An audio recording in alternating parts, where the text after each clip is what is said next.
All right, welcome back to Solynod Hex, everyone. Today we're holding session 421, and today's session is sponsored by our generous patrons and donors. Thank you very much, patrons and donors, for your pledges and donations. We wouldn't have dynamic lighting without you. We're missing Dante today, and probably next session as well. He's on vacation, and Tenzi sounds a little bit different today. He had some technical difficulties with his regular machine, and he's on a different one today. And at some point, he will step away to get a new one from a delivery man. So that should be interesting. All right.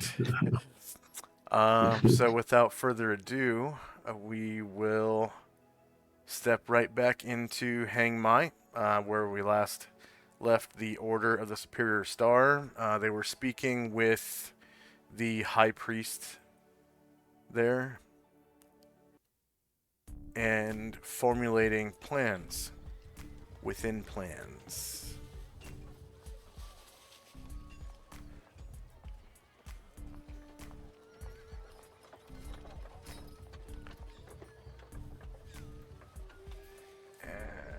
So time now is 12:33 p.m.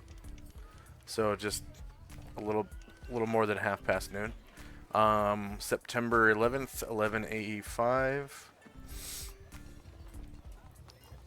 And where were we? Okay, that's the edge of town.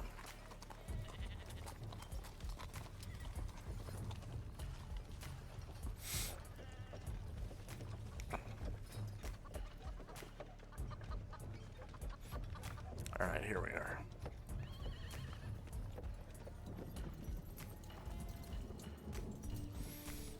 Alright, Tenzi has Vengeful Strike still functioning on himself.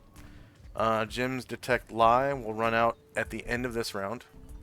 And first up is Asher and Company.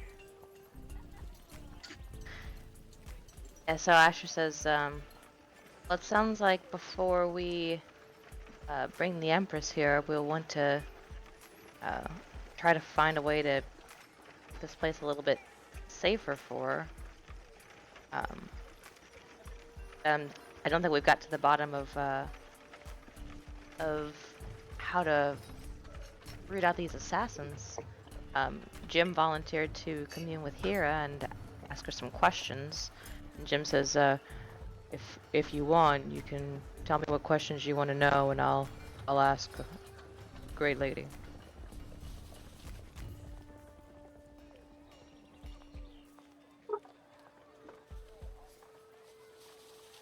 Can you ask her how many miles south this temple is in the swamp? She's very busy, and I'm building my relationship with her at this time. We communicate in yes or no answers. Oh, okay.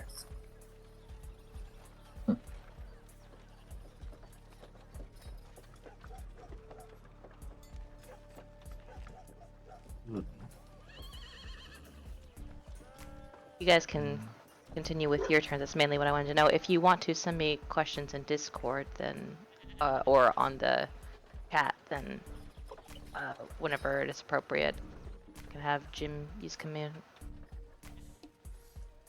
Okay. Anything else for Asher and Company? Oh, that's good. All right. Tenzi.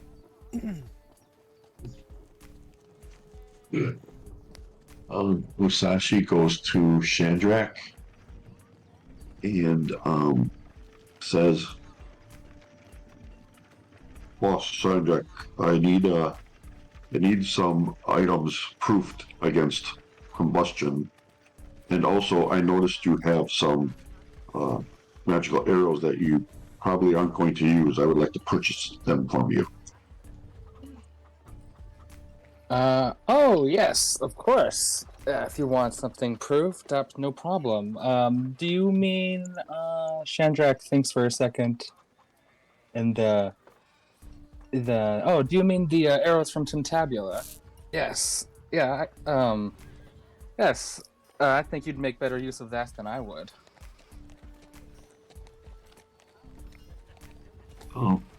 So perhaps in the morning we can. Do you have the spells now, or would you do it in the morning? No. I could prepare. Well, how much would you want proofed? I could prepare 3 proofings in the morning. Asher kind of looks at Karen Glor, and Karen Glor says, I can do one today.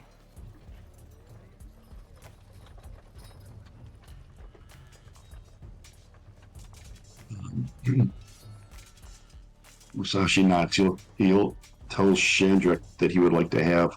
He has 5 items to be proofed, and then he will give him 10,000 worth of gems for that, and then 10,000 gems for the arrows. Chandrak will agree to that, and he'll start waving his hand to conjure his chest when his turn comes up. All right. Anything else for Tenzi? Okay. Nope. Chandrak and company. Yeah, so Chandrak will summon up his chest, and I'll go dig in it, and I will pull out the quiver of magic arrows from Tintabula, and I'll give do you that to remember how Musashi. many? Yeah, it's it was 13. I used 1 in the dungeon, so now it's a quiver of 12 arrows. Okay. And they're plus 1 or 2. They were plus 2 arrows. And they're flight arrows. Okay.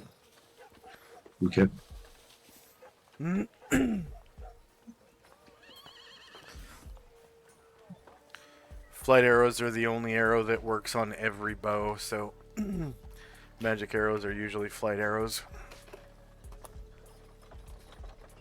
At least the randomly rolled ones are. Sometime I might, put in some deliberately placed magic sheaf arrows. It's hang my. It's hang, just like in English, and then MAI. And actually, now that you guys have kind of explored Hang My, I have a handout.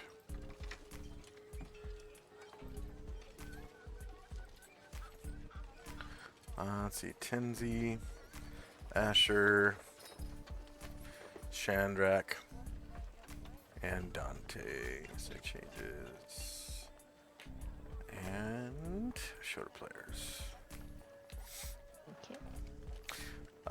Okay.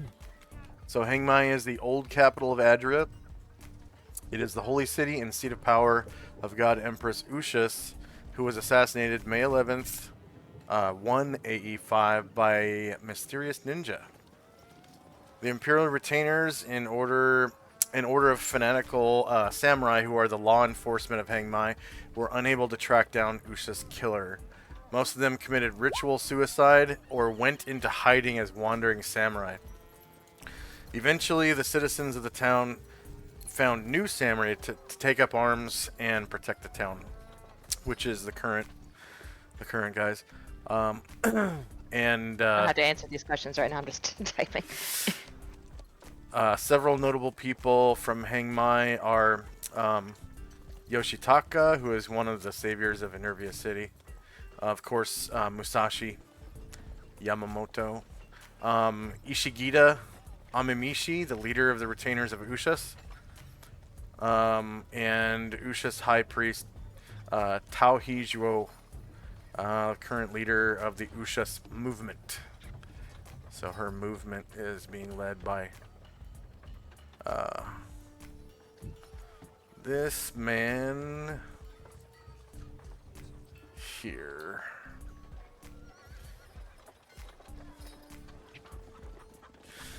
All right. Are these the questions for the commune? Yeah, I'm generating them now. I don't want to forget them. But it'll take him 10 minutes to cast it when he starts. Okay. All right. So Chandrak, anything else you wanted to do? Yeah, so Chandrak, this turn, he'll just give Musashi the arrows and have his hand out for whatever gems or payments Musashi will give him for 10,000 GP. All right. Anything else? All right. No, that's it. Just waiting for Musashi. End of round and Asher. Oh, detect lie is up now. Gone. Okay. Yeah, Asher's yeah.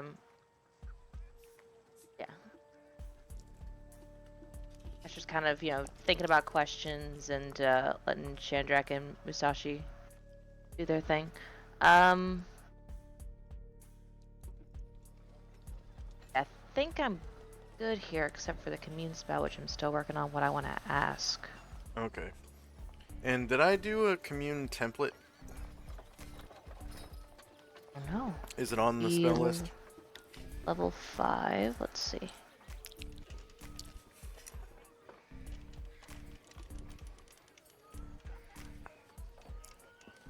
Nope. Nope. Okay. Could you add that to the Sure. honeydew list? Okay. And sorry about that. No worries. Tenzi and company. Musashi gets out the payment to Chandrak. I'm going to put it in the Discord chat, Chandrak, so you'll have the accounting of it. Okay. And he takes the arrows, keeps them in the separate quiver.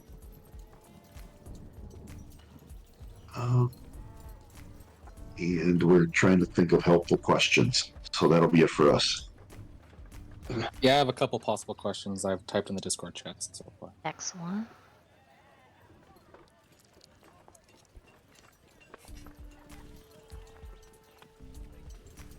Anything else for Tenzi and company? Nope. All right. Chandrak. All right. So Chandrak will take the gems from Musashi and thank him. It's like, don't worry, I'll get all of your equipment proofed up before you know it. And then I'll put the gems in the chest and whisk it away again. And then Chandrak. So before speaking aloud, he just kind of want to think to himself. And so when we were fighting the Demogorgon in the temple, he disappeared, but Chandrak wasn't able to see him. So Chandrak just wants to think is what kind of magic, what besides invisibility might give a similar effect. Oh, roll spellcraft.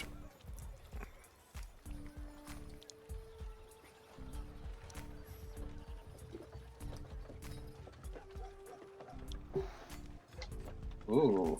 Oh, he has no fucking clue. Yeah, so Chandrak thinks that, he will share that thought with the party of, the Demogorgon, he disappeared, but, I don't know if he teleported away, or he definitely didn't become invisible, because I would have been able to see him if he was invisible, but I just wonder, how he was able to do what he did, but I can't figure it out myself. Can Anatar and Karangler give it a think? Yeah, but on their turn. Sure. Okay. Anything else for Chandrak and company? No, that's all for now. All right. 35 past the hour. And Asher and company. Yeah, okay, so after Chandrak muses about that, Anatar will think on it.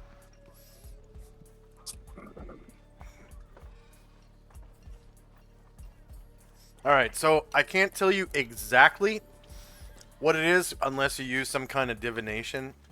Wink, wink, nudge, nudge.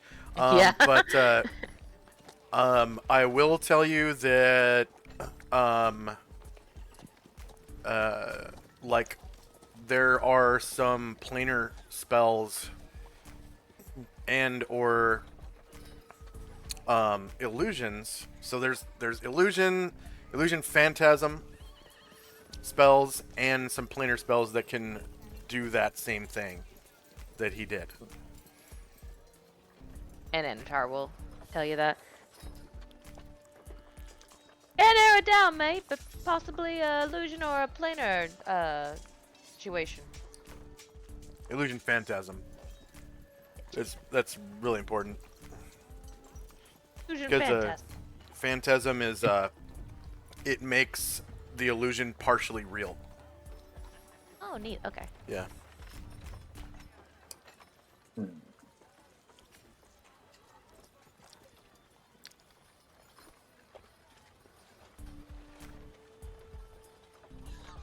And yeah, I'm just still coming up with questions. I'm good for now. Okay. Tenzi and Company.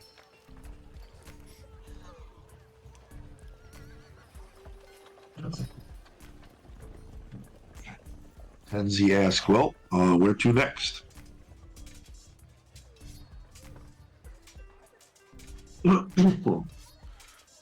It's still early in the day. Yeah. Seems to me we can buckle down and try to make this place safer for the Empress and then go to the swamp, or do the swamp first? Both seem time sensitive. I'm concerned that the Empress won't be safe until the Shogun is dealt with in some way. Fair enough.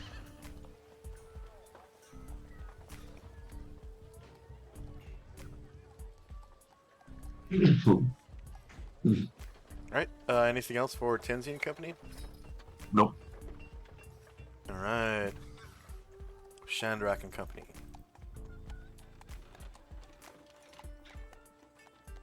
Sorry, I was typing a few more possible questions. So yeah, I think just while we're here, I just like to want to go back into the room with the priests just to ask them some questions since they seem to that.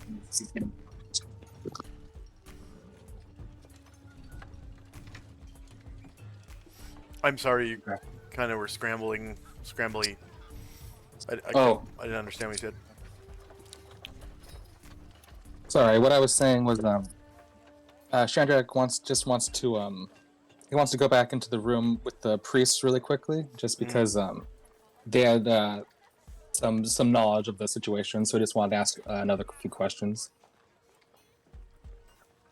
Oh, okay. Yeah, you can see that the door it's wide open, and these priests around this circle are still doing that throat singing.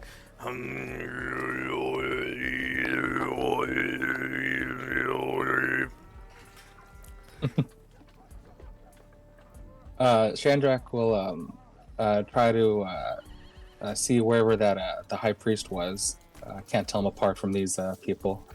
Okay, so the high Uh, priest is the one that has the really big prayer beads. It looks like this. And there's like this. Oh, okay, there he is. Yeah. Yeah. So Chandrak will walk a few more steps out in the room. I'll say, excuse me, sir. When you were making your own communions to your power, this swamp to the south, do you have any general idea how far away this swamp is?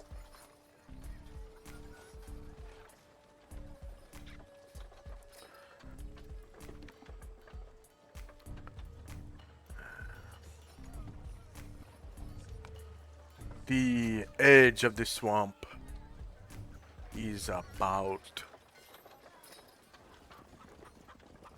Oops.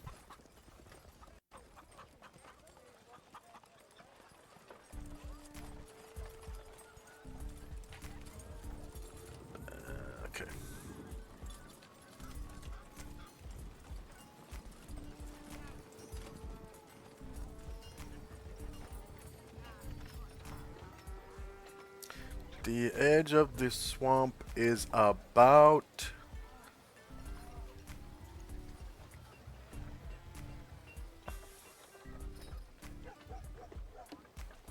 50 miles due south. Okay. Maybe a good day's march or 2 days march for us. Yeah, that's not bad.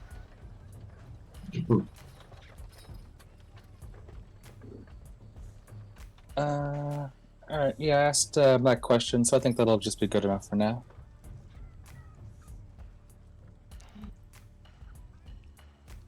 Alright.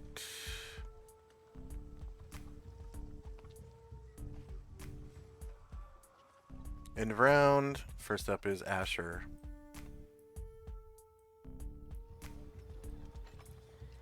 Okay.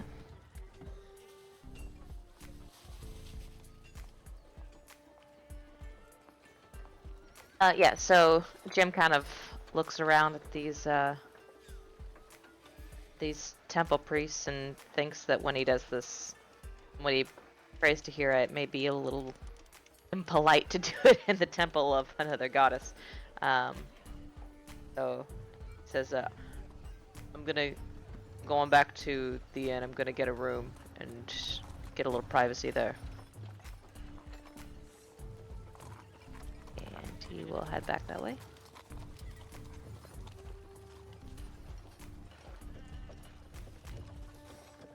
Alright. Anything else for Asher?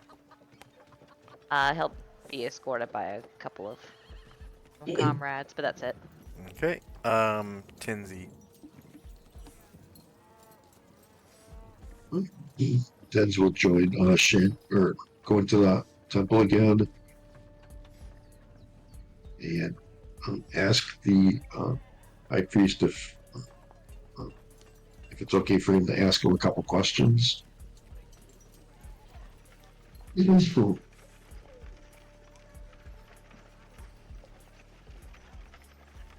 if he's if he says yes, then go approach him and ask him. Come on. I got your token. Alright. Oh, okay. Yeah, he just he nods his head.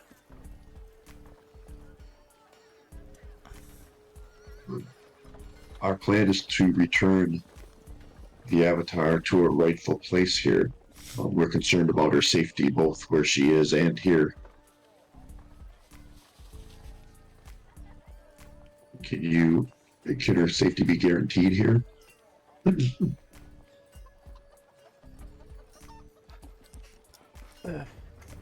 He says the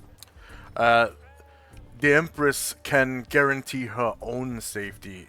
No evil creature can come within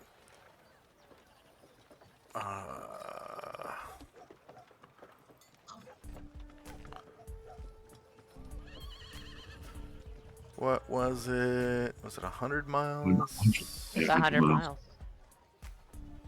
Yeah. No evil creature dare come within 100 miles of the God Empress.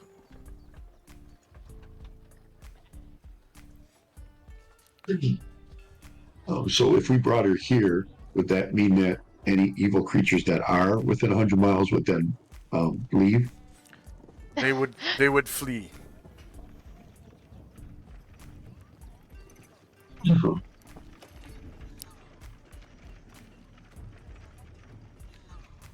Say again.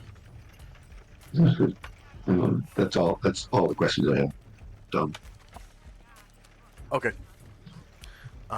Next up is Shandrak.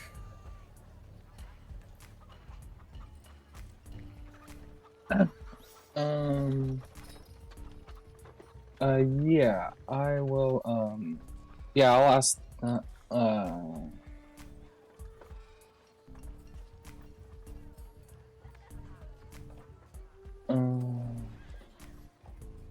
I'll ask the High Priest if he knows about anybody in town that's been that's interested in selling their property.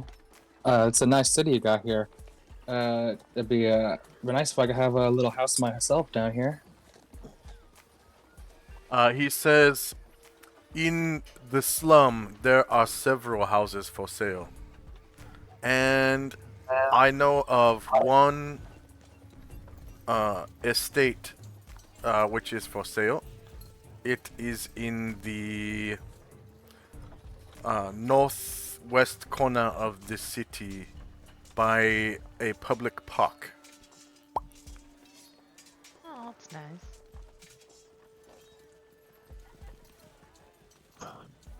So the estate is the northwest. And where are the slums? I don't think we've run into them yet. The slums are in the north side of the city. There are two streets.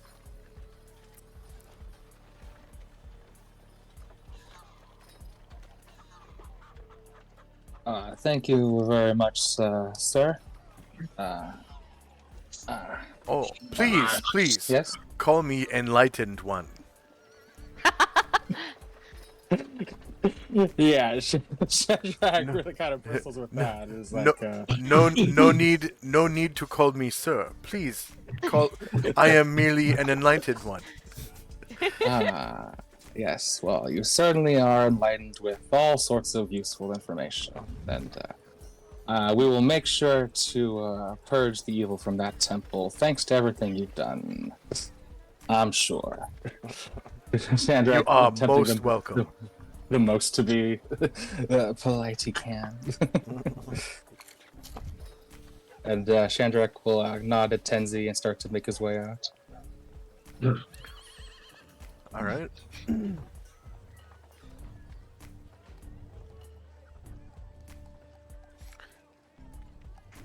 Okay, end of round. First up is Asher.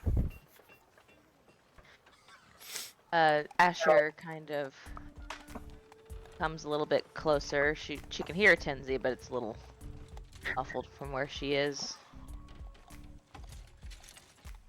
She'll come into the room and say, "Well, that's a good question, Tenzi. Cause yeah, if that temple is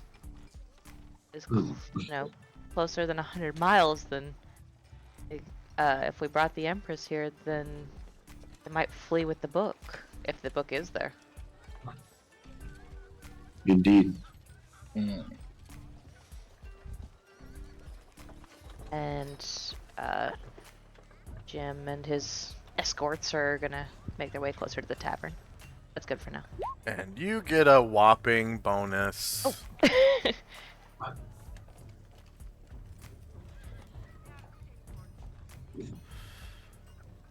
Because you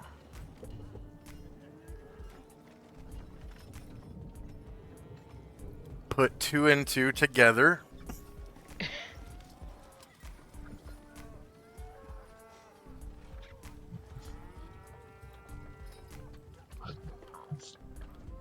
Bound to happen eventually.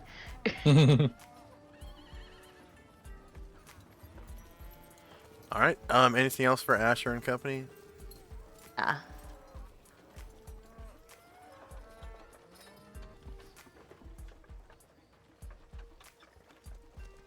All right. Tenzi and company. We just ask for my leave from the Enlightened One, and we will leave the temple. That's And all. he bows to you as like an equal as you walk away.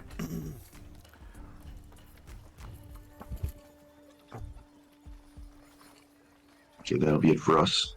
I'm just gonna try moving my guys.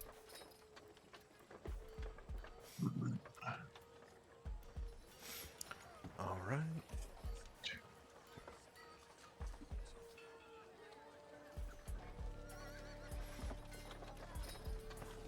And Shandrak and company.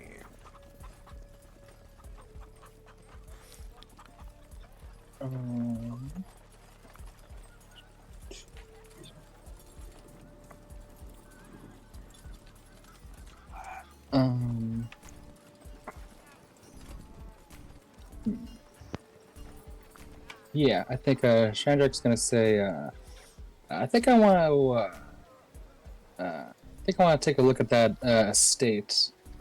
It might be, if I can get something like that, we won't have to be going to all a bunch of different inns and stuff. We can all stay at my place. Slumber party! So, I think I want to go check that out. So, Shandrak and his guys will start to walk away.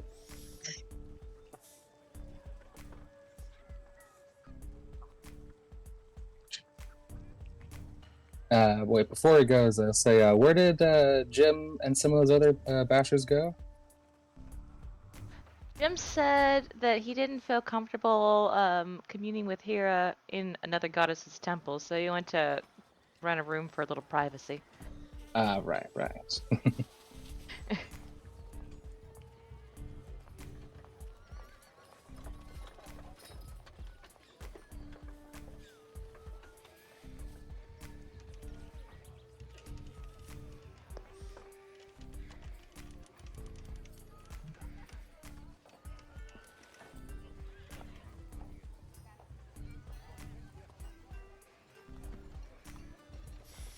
Alright, anything else for Shandrak and company? No, we'll just start to make our way down the stairs. Alright. Asher and company. Yeah, Asher and her remaining people will follow Shandrak, which is interested in seeing his property and a little bit more of the city. And I'll move them second, because I think Jim and them are going to get to the tavern this time.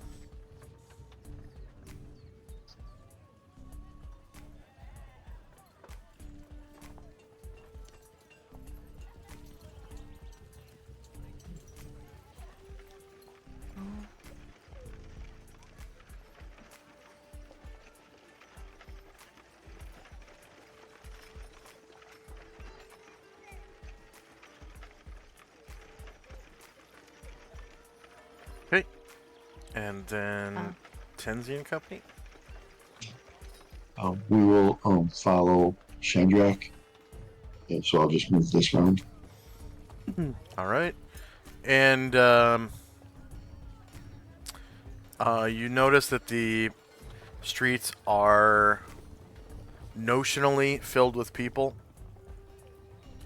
So there's just kind of people everywhere going about their business.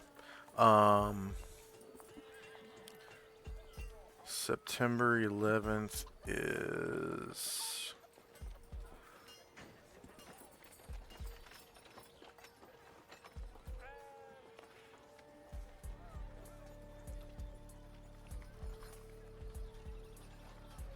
September 11th is a Wednesday.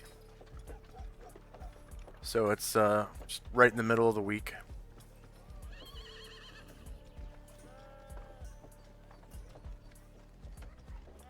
Basically lunchtime in the middle of the week.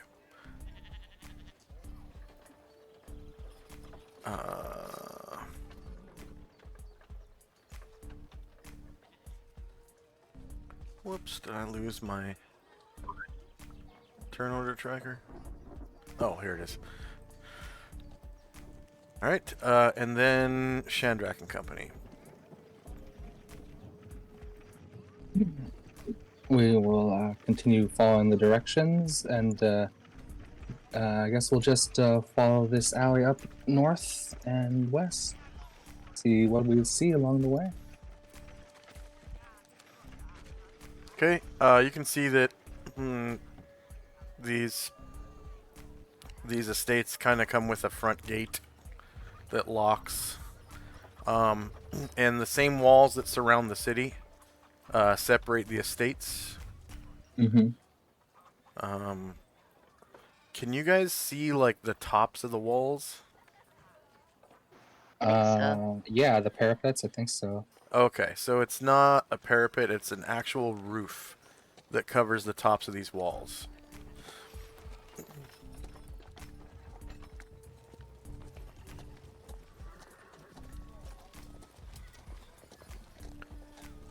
And so, when rain hits them, it's deflected by these rooftops, and so the walls last longer. Like Hmm. they could last for 1,000 years rather than a couple hundred because they're protected from the rain. Much less wear and tear. But no fighting positions, of course. Need that roofer for my house. Shandrak will just look at the estates one by one as we pass and see if there's any sign or notice on any of them.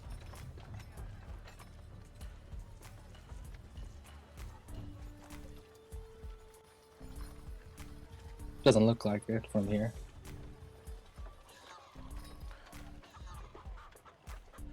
All right.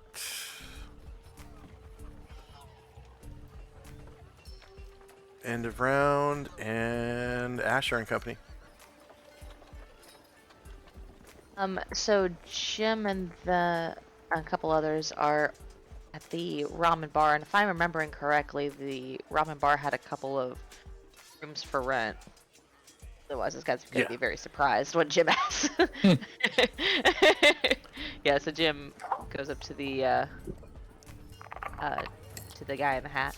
His name I forgot. And says, "I'd like to rent a room, please."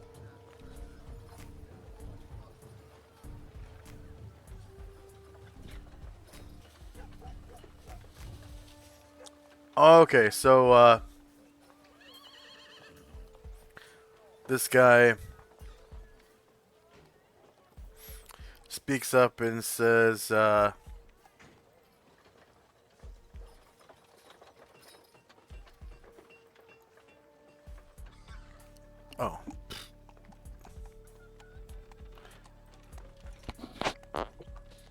Yes, there are rooms for rent at the Enomuchi Ramen bar. These rooms here and here. Guess I'll look up in the player's handbook how much that is, unless you know top of your head. But he'll pay the amount. let's see, Player's Handbook, Chapter 6. Equipment list, daily food and lodging. Common in per day is 5 silver per person, and it's 2 single bedrooms. He'll just rent one room. He probably isn't even gonna stay the night there if Shandrak's buying a house. But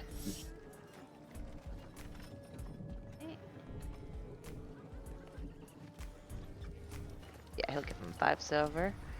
Okay. And as you go in, you notice that the door is not locked. It's just like a sliding door, and it's not a bed like you're used to. It is an elevated part of the room. It's like a dais, okay? And there's a mat made of bamboo that is rolled out on this dais. All right, and there is a fur blanket, and there's no pillow. It's like a wooden moon-shaped brace for the back of your head.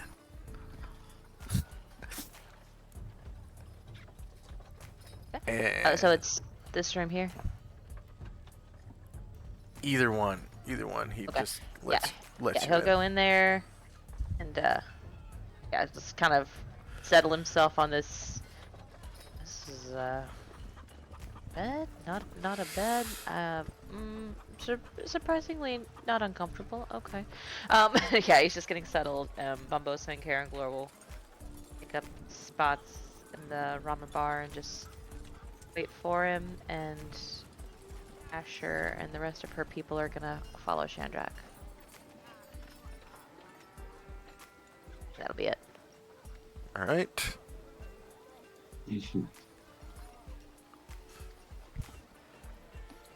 Next up is Tenzi.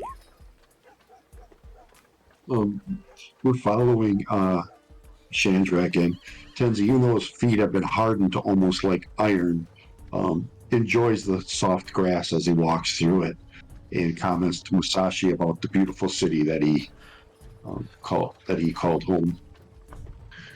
And I'll just move my people after that. All right. He says, Yes, master, thank you. This is the place of my birth. and Shandrak and Company.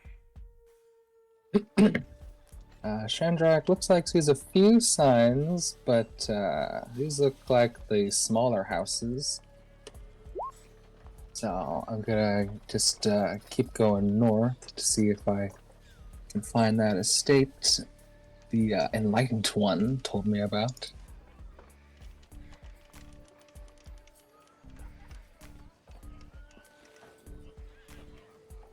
Oh, come on. Oh.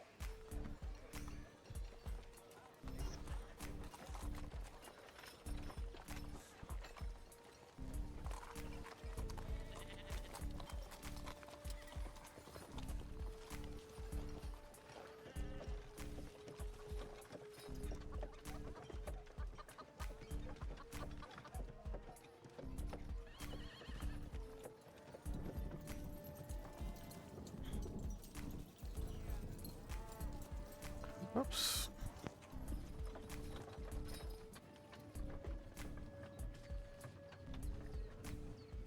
Okay. So this building, does this look like this looks like one of the estates, right? Yeah. Yeah. So Shandrak will knock on the door in front of it. All right. After a minute or so, the door unlocks and opens, and on the other side is looks like a man who's dressed for traveling. He's wearing a sedge hat, some like clothing items that you wouldn't normally wear around your house. Like he's got like this sort of like an Adrian cloak on and like a scarf. And you haven't really seen anyone in the city wear a sedge hat either, so that's a pretty good indicator. And he says,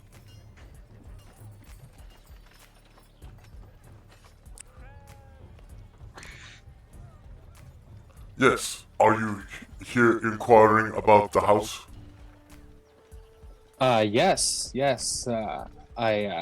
I've only briefly been in your city, but it's so lovely.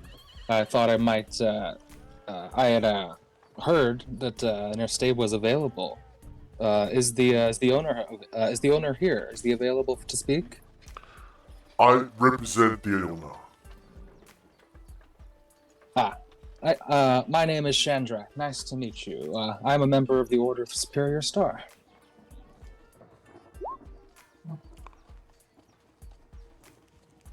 I am Rang Piao, and I represent Shirasan Mitsukitu, the owner. The house is for sale.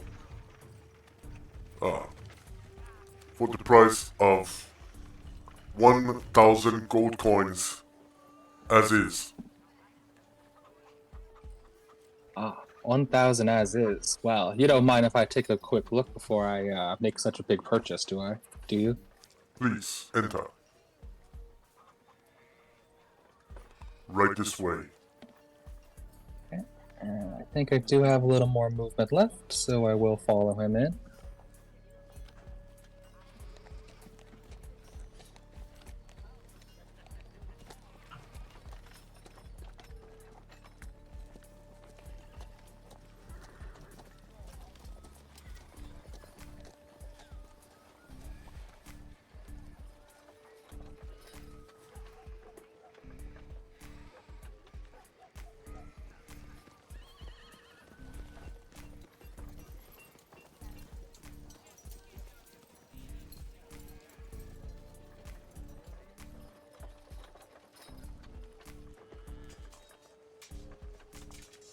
And I'll just, just like kind of open the doors and look in the rooms.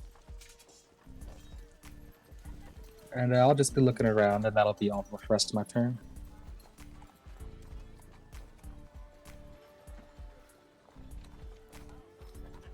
All right.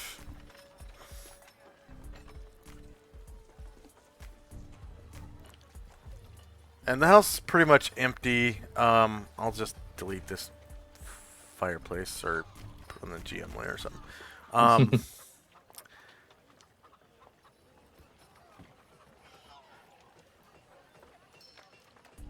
And it's pretty spacious. I mean, it's what 1, 2, 3, 4, 5, 6, 7, 40 by 30.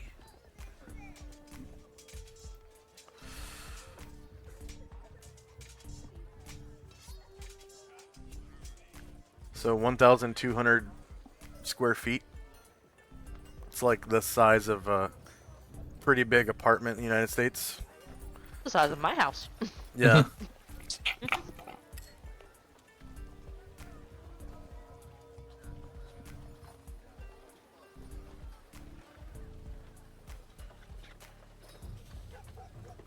All right. End of round. Asher and Company. Yep. So Jim will begin the commune spell, and that'll take 10 minutes to complete. And Asher and will follow Chandrak in. Oh, I think that might be a window.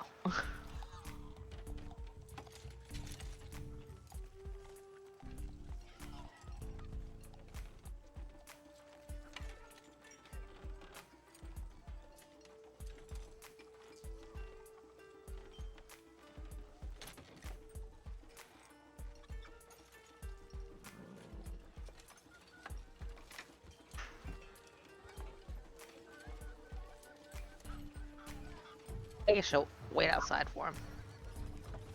Yep, just Jim will start a spell, and Asher will wait for Chandrak. And I think that's good for a while. And it's got a 10-round casting time. It does. All right. Alright, he'll perch on this little wall. Looks like everybody stopped.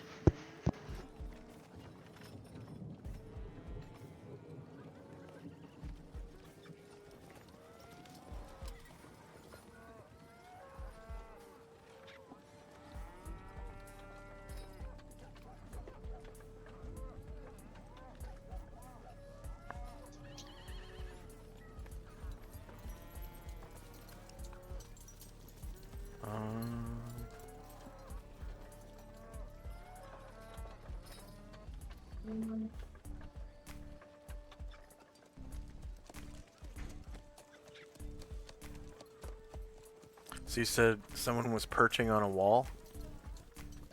Ara Hill. Fire Hill. I don't see him.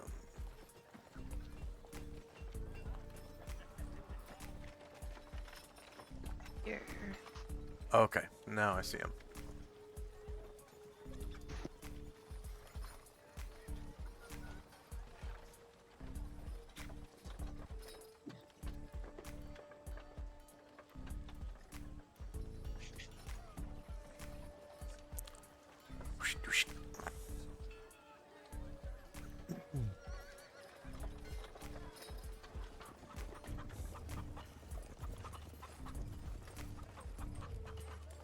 All right. Tenzi and Company. Tenzo asked Musashi if he has an ancestral home here or any relatives here that he wants to visit since we're here. He looks down at the ground and kind of shakes his head and he says,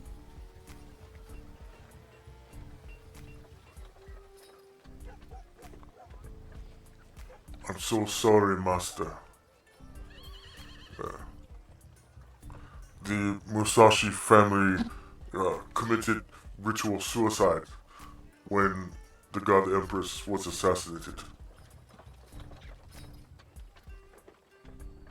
I am the only survivor.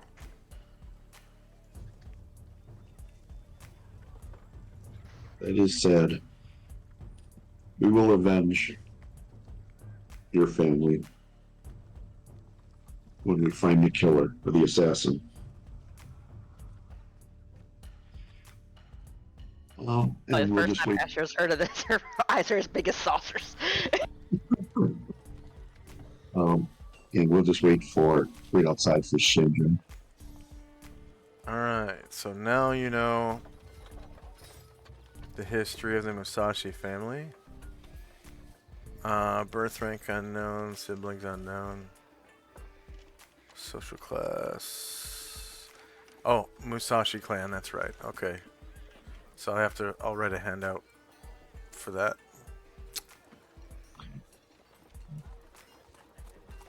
Add handout.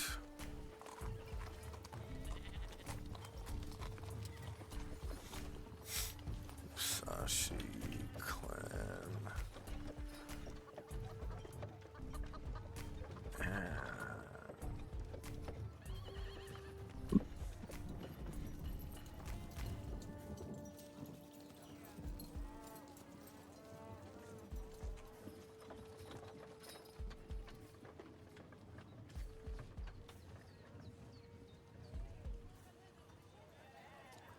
Okay.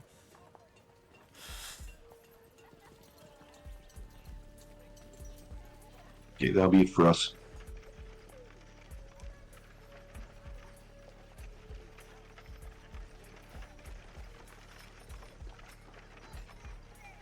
I'm just checking on this link. Okay, good. Alright, I guess I'll write that later. Okay. And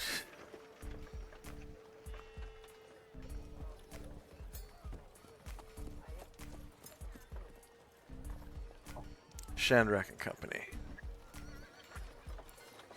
So after having a good thorough look around, Shandrak will come back up to the merchant,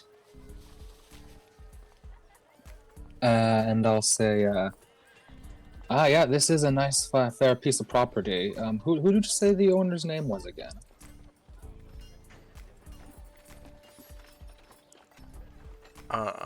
He says,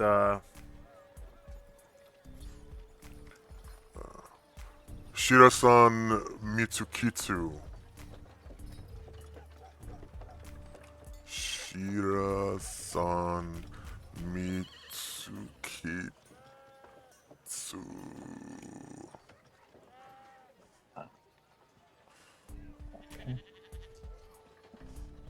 Well, all right, Shandrak will say, well, yes, I think this will do quite nicely. This is a lovely, beautiful home, and so let's see the contract. And Shandrak will reach in his backpack and not give him to him yet, but just pull out 2 garnets worth 500 GP each.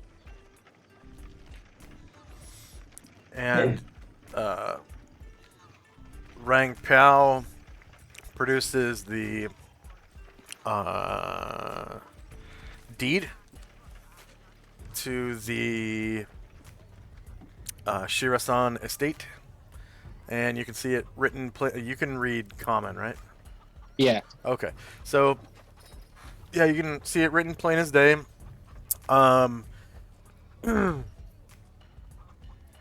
The estate of the Shirasan family of, the Hang My Shirasans estate, for sale for 1,000 gold coins. And Rang Piao is the, caretaker or whatever.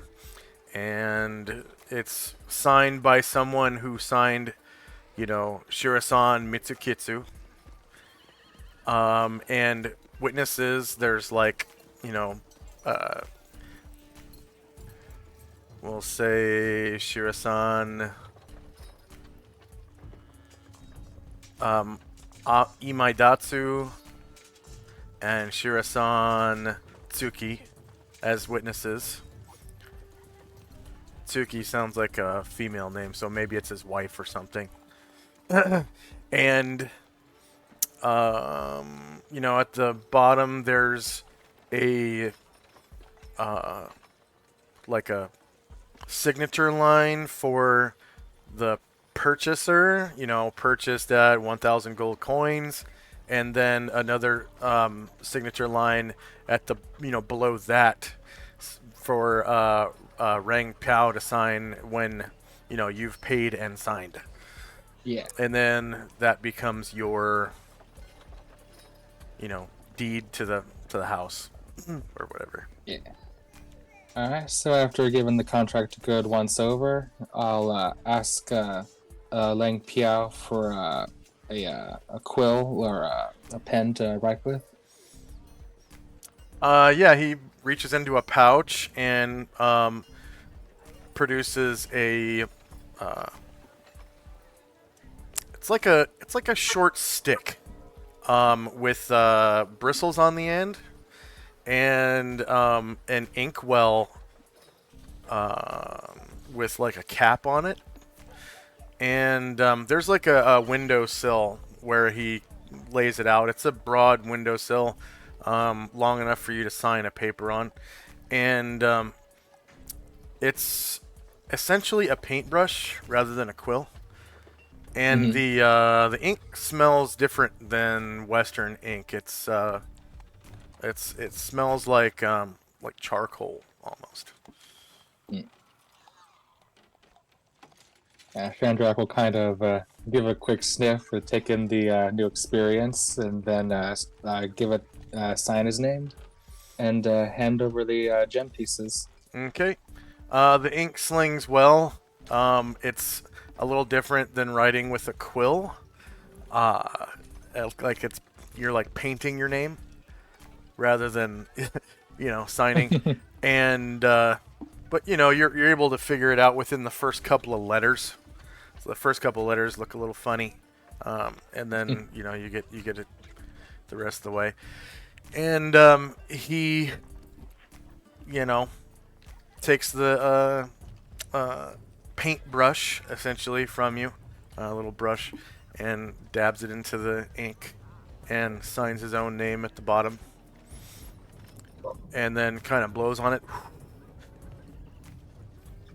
And you can see it kind of dry up underneath his breath, and then he rolls it up, and there's like a band that goes around it and attaches to itself from the other side, so it's nice and, you know, protected or whatever, like a scroll, and hands it to you, and kind of takes the two stones and puts them into his pocket, and takes the inkwell and the brush and kind of flings the ink out of the brush, bows to you, and puts them in his pocket as he walks away.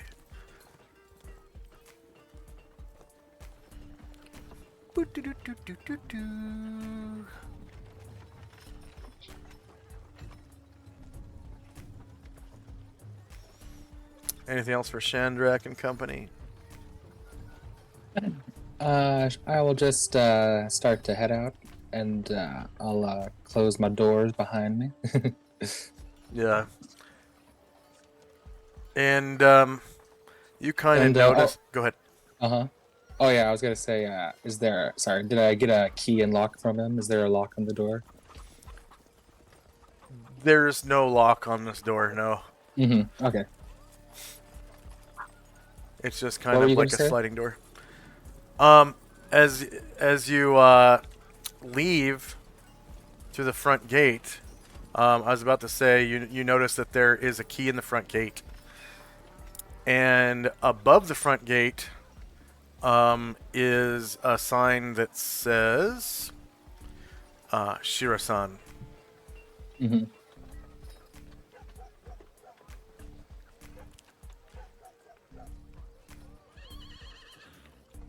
So you can. Shandrak thinks I don't to think himself, you "I'm gonna-" can lock Uh-huh. doors, but I can lock them for you. Did you want to lock it? Oh yeah, can I lock the front gate? Yeah. Yeah. Now it's locked. Thank you.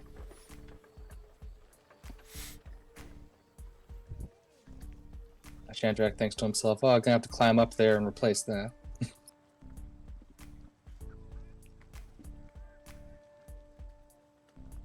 All right. So, yep, go back to the hallway, and then tell everybody, yeah, it's a done deal. There's not enough private rooms, but I figure we could probably all squeeze in there for the night. No less private than camp. Plus, we all have to sleep together in the same room anyway when we do the nap. And now you have a safe house in Hang My. Yeah.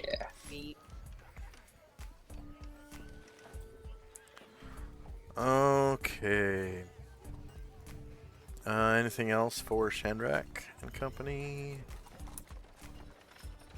I guess the only thing is I guess I'll look around. I mean, there are a lot of. I mean, there's people, like there's crowds of people. I guess I don't know if is still people around here in the estates walking past us. Yeah, there are notionally people walking by. Yeah. And for example, you just kind of look around and happen to notice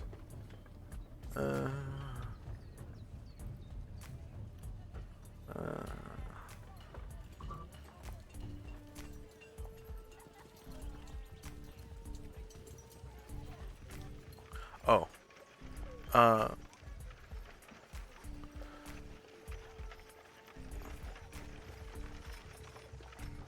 Yeah, you just happen to notice some dudes walking by with clubs. Looks like they're like walking into the park. There's about 23 guys. So it looks like a gang of dudes kind of walking by. Ultimate frisbee team. And their eyes are kind of darting around. Yeah, they kind of look like kind of like hoodlums. Is that the right term? No. Hooligan? The hooligans. Hooligans. Yeah. They kind of look like hooligans, like sports fans gone wild, kind of. And they're all carrying clubs, heading into the park. And their eyes are darting around wildly, like they're looking for people to beat up. Chandrak puts his key away carefully to his estate, and then just comes up by his people and just keeps his eye on them as they walk by. And that'll be all. All right.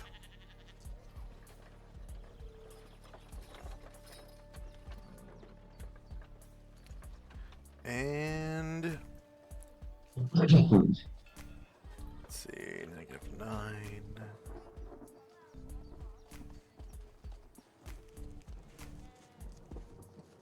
And what is this? Okay, Asher and company. Jim continues casting Commune. Umbosa and Karen Glore just enjoying the ambiance of the ramen bar, and Asher kind of walks over that direction a little bit. And after Musashi made that like disturbing revelation, she like as she passes him, like kind of pats him on the shoulder and gives him a sympathetic look. There's like a little tear in the corner of his eye that hasn't quite dripped out, and he just kind of sniffs and blinks, and it goes away. She puts an arm around his shoulder and kind of squeezes, but she's not gonna make him any more self-conscious. Yeah, she was assassinated in 1 AE5, and he's 22 years old, which would make him a child when it happened. Yeah. So, yeah, he just says,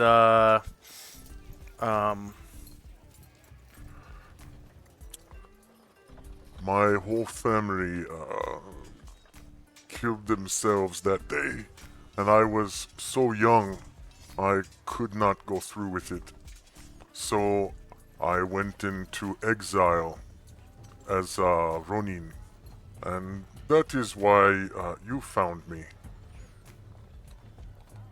Asher nods and says, well, I, for one, am glad that your path lay elsewhere. I think you've done a lot of good, and you're pleasant to be around. Thank you. Now is the time for my redemption. And to restore She gives him honor a thumbs up. to restore honor to the name of my family. Thank you for helping me. I think you're doing a brilliant job of that, and I look forward to helping you do that, do even more of it. I believe we've got a couple of demon lords to take down that ought to do some good to make people remember the Musashi clan with favor. And he puts his arms out in front of himself, bent about 90 degrees at the elbow, and places his fingertips together, forming like a triangle with his forearms, and presses his forehead against the tips of his fingers in a bow to you. Asher smiles and walks on. She stands next to Shandrak and looks at his estate and says, "This looks like a nice purchase." Yeah. I think this might be one of the prettier pieces of property I have. I think so too. I, of course, grew up in Lasilia City and then spent a fair bit of time in Western Panoplia, but Adria is really growing on me.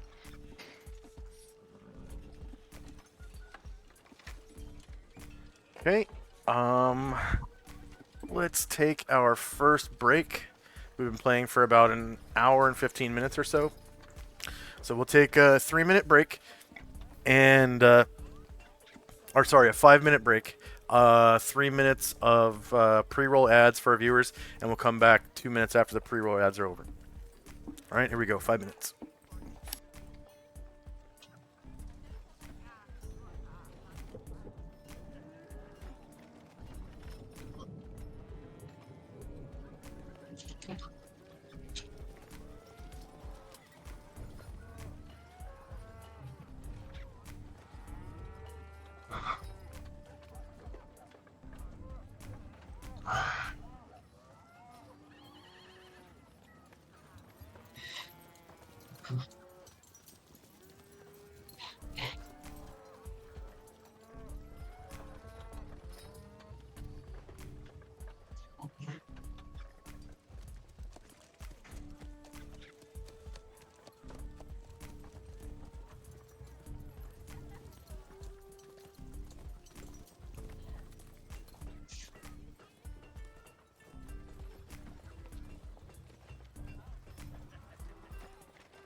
Okay, we've got about 30 seconds left. I'm back. Okay. Is Tenzi here? Yes. And is Chandrak here?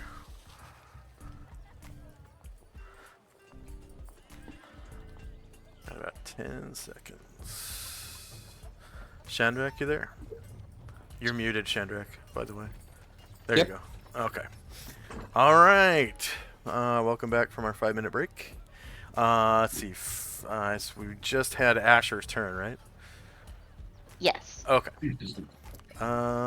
Next up is Tenzi and Company. Um, I guess we'll head into. Are we going to go into stay at your estate now, or are we going to do more exploring of the town? Tenzi asks. Does anybody else have anything they'd like to do while we're here?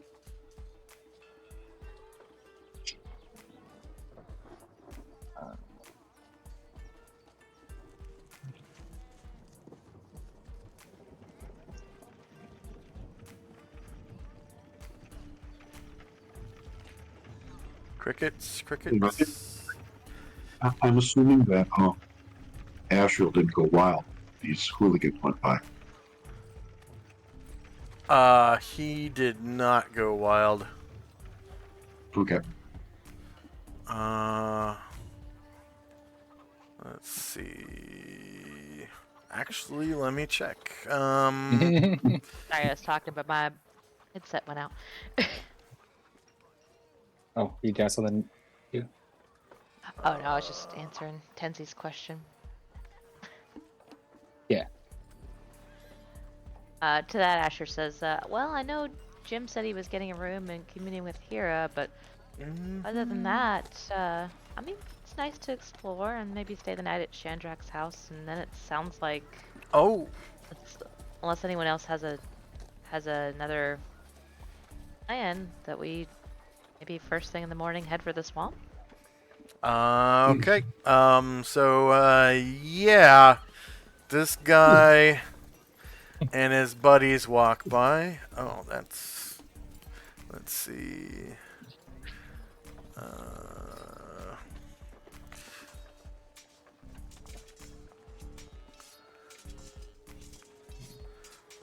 Oh shoot.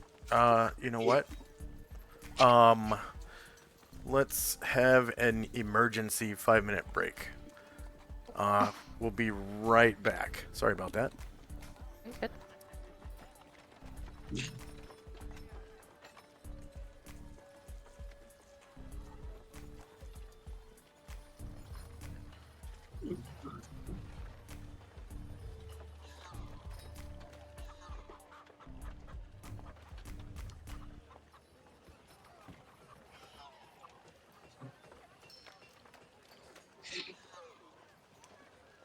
My friends and I were playing Cyberpunk last night, and my character is like a social character, so not like super helpful in combat. I've been working on like her brawling skills. So now in combat, she just like walks around and beats people in brawling checks and takes their weapons. That's a good one. Cool. Give me your pistol. Mine now. The GM last night, he's like, "You're a punk." I'm like, "I know." You put the punk in Cyberpunk. That's right.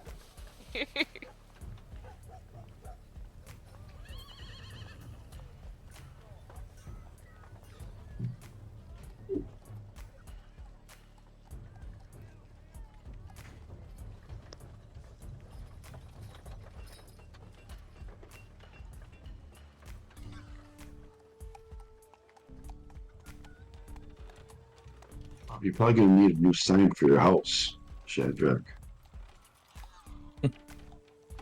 Yeah, I'll just take it down. If you leave it up, there's plausible deniability for any shitty shit you do there. Like, it's not me, it's them. Mm.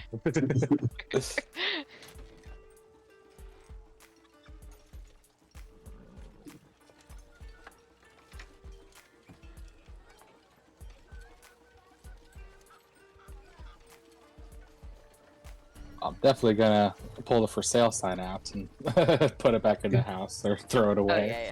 yeah.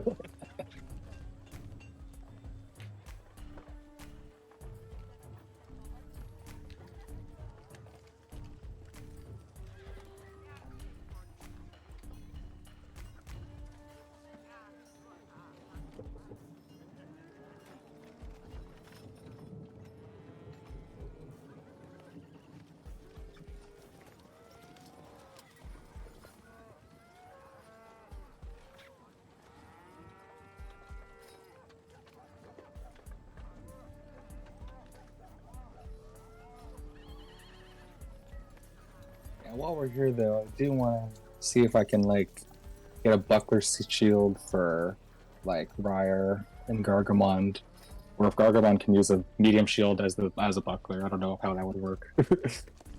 Question. Oh, is he use the halberd one-handed?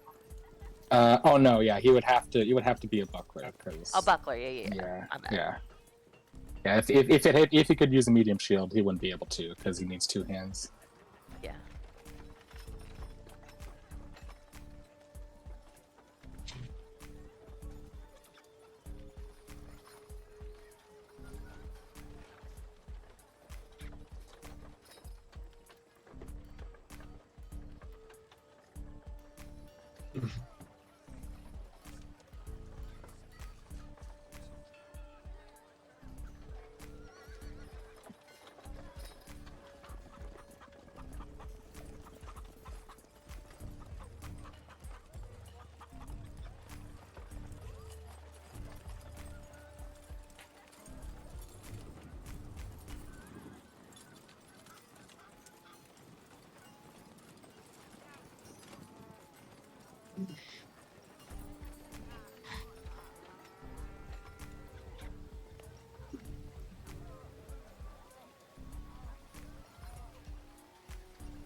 Okay, sorry about that. I just had to take care of something real quick. So this guy,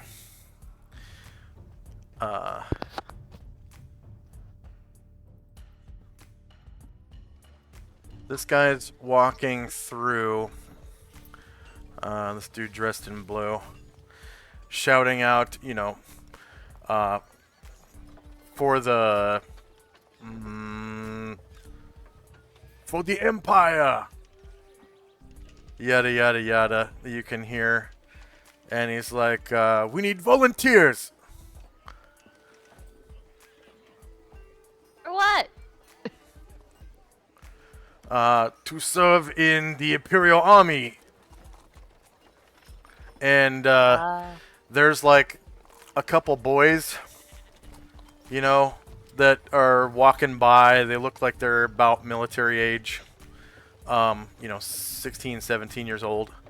And they're like, no. And some of these guys in red run up to him and beat the snot out of him with these clubs. There's like 23 dudes in red. Tenzi would like to do would like to do a skill check. He's going to activate Eminence. Okay. On here. Oh, never mind.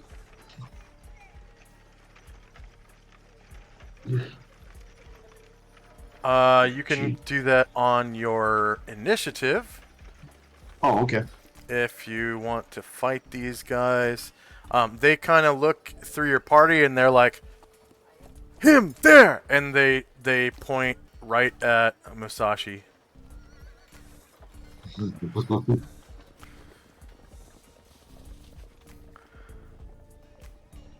Let's see.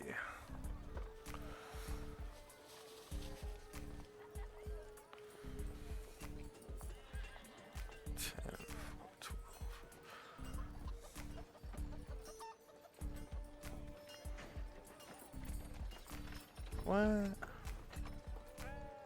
Oh. Do you want us to start rolling for initiative? Yeah, it's initiative phase.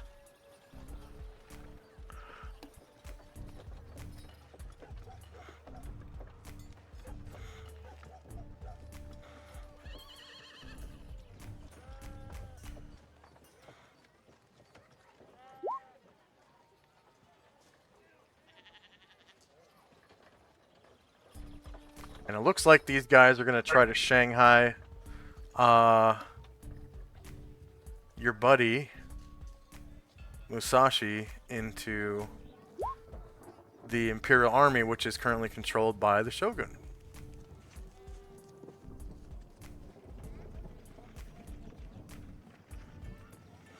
And fortunately, they're not wearing armor except for the leader, who is wearing plate mail and has a medium shield. They still have shields in Adria, so.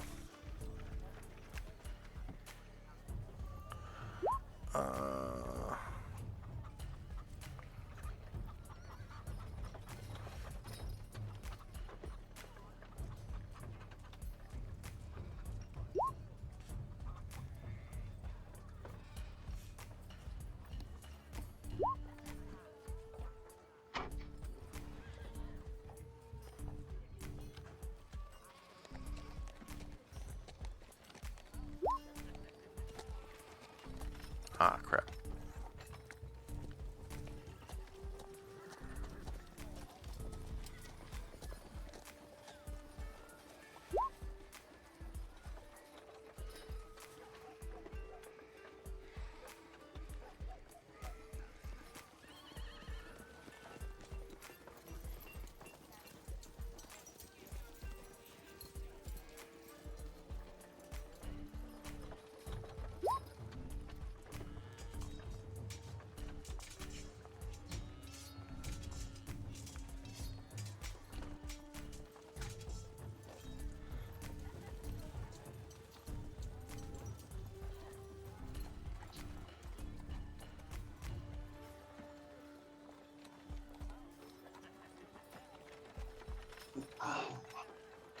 And the leader has a long sword at his hip.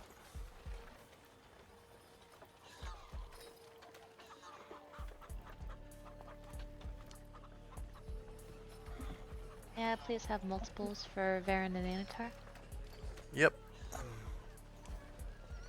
Yep, and we'll need 4 Ashrael and Musashi.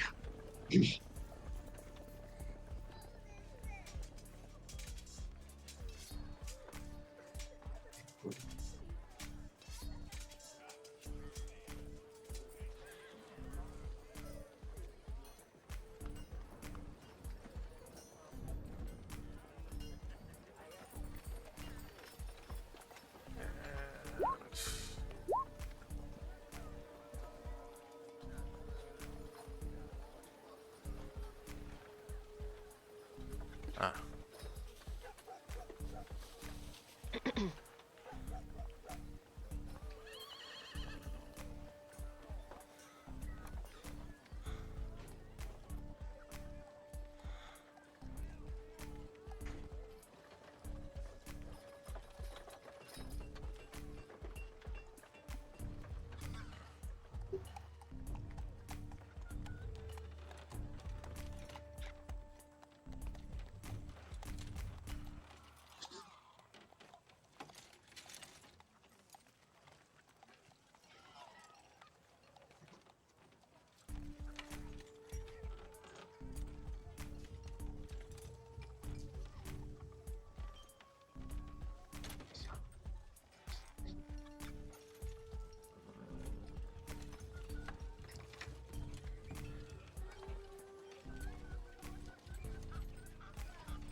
think originally... Yeah, we'll say there's 9 of these dudes. 2, 3, 4, 5, 6, 7, 8, 9.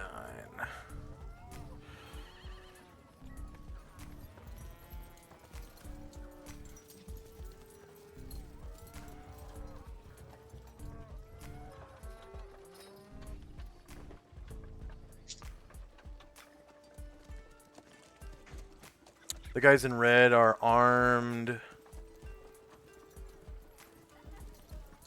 with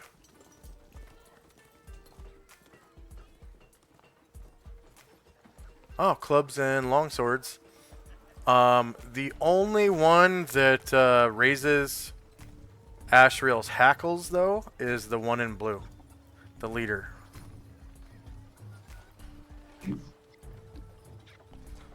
These other guys, to him, are just regular people, and they're following his orders.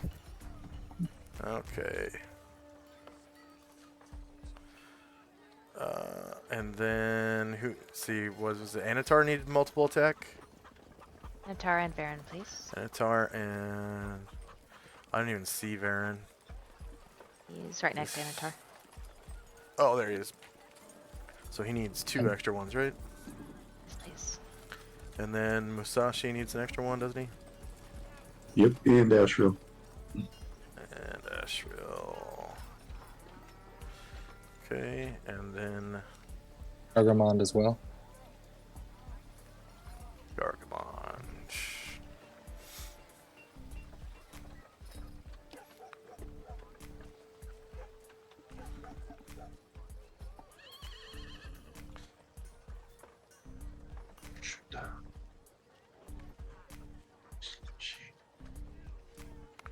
And then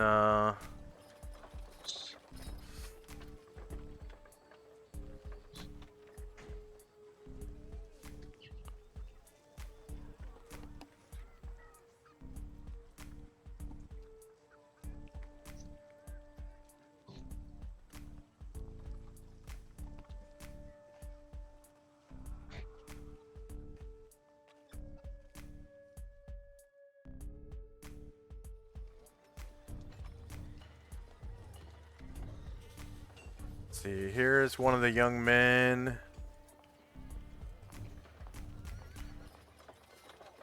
And the second young man that they have in their custody. Kind of dragging them around. They've got them in irons, and they're beat up like... really close to unconsciousness. Which ones are those? This guy... and this guy.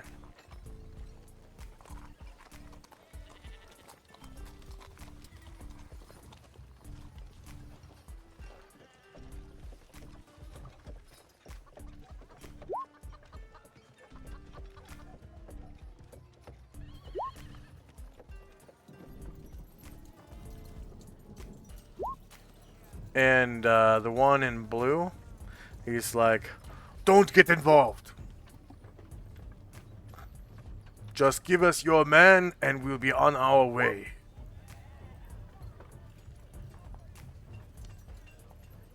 My son, you are going nowhere. That's what you think. I don't know if it's possible at this point, but could Gargamond attempt to intimidate on his initiative, and what would I roll for that? He has the intimidation. Oh, you're talking about, okay, like during combat? Is that possible? Yeah, that's just a free action because it's just speech. Both of them are just speech, but one of them is like, he's flexing. The other one, he's not. He's like being more subtle. Yeah.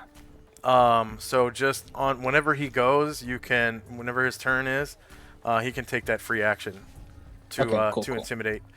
And in combat terms, what that's going to do, depending on what you say, It's basically like a tanking mechanic, like, come and get it or whatever if you Hmm. wanted to. Then they'll kind of try to go after him as much as possible. So it's kind of like a non-magical taunt. Hmm. Um, but it's dependent on a dice roll rather than a saving throw. So, uh, all right. Is anyone still rolling? Okay, so we've got some combat music coming up. Combat Adria.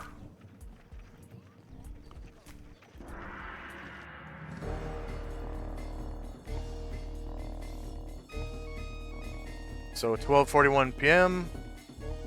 We got Vengeful Strike. Someone's casting Commune. Gargamon's multiple attack hasn't been entered. Sorry.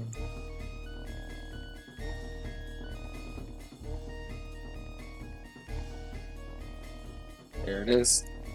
And first up is Asher. Alright. Sure is going to.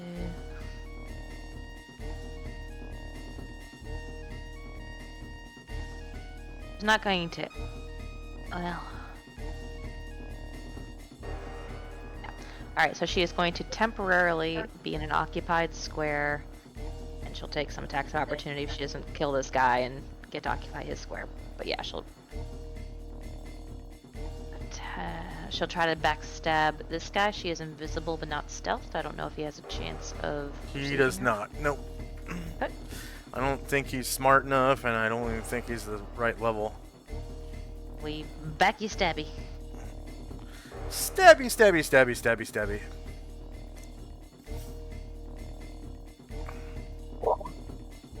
And she's visible. Alright. Yeah, -6 hits for 28 damage. And go ahead and describe how you kill him. Just like right through the neck, and she like will come off of this guy's square and just like stand on his body, and be like, "Yeah, we're not giving up, Musashi. You guys are welcome to go about your own business and leave these guys here too." Okay, you just killed their leader, so I'm doing morale checks for him. This guy drops to his knees.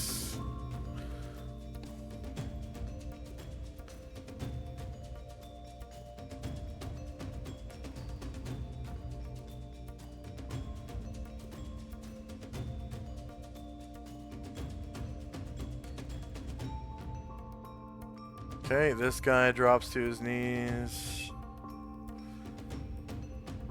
Good choice, guys. A third guy drops to his knees.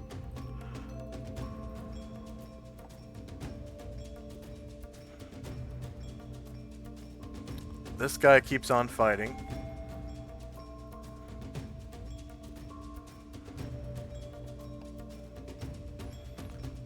The next guy drops to his knees. No, don't kill me, no!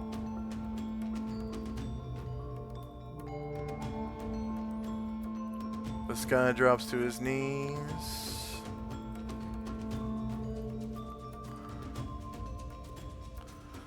This guy keeps fighting.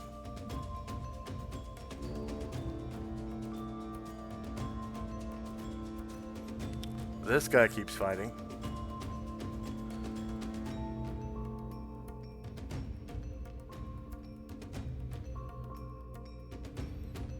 And this last guy keeps fighting. So 1, 2, 3, 4, 5 of them drop to their knees.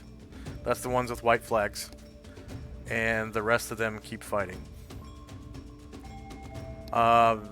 Baron. Baron is going to come around the corner.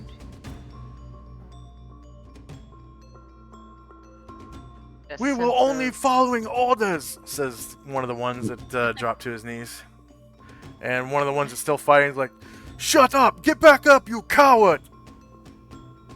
Yeah, so Varen gets goes around the corner and like takes in what's going on and goes for one of those who's still standing and fighting.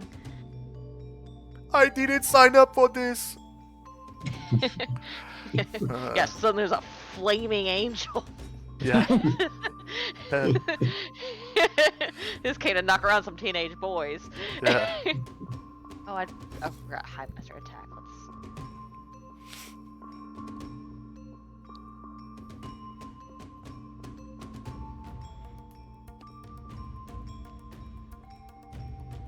Let's. So these guys aren't even armored. The guys in red.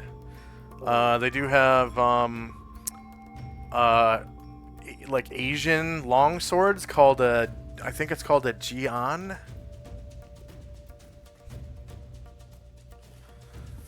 So they're a really thin, super thin longsword. There's no quillins to speak of, really. The quillins are like maybe like a 1/4 inch long.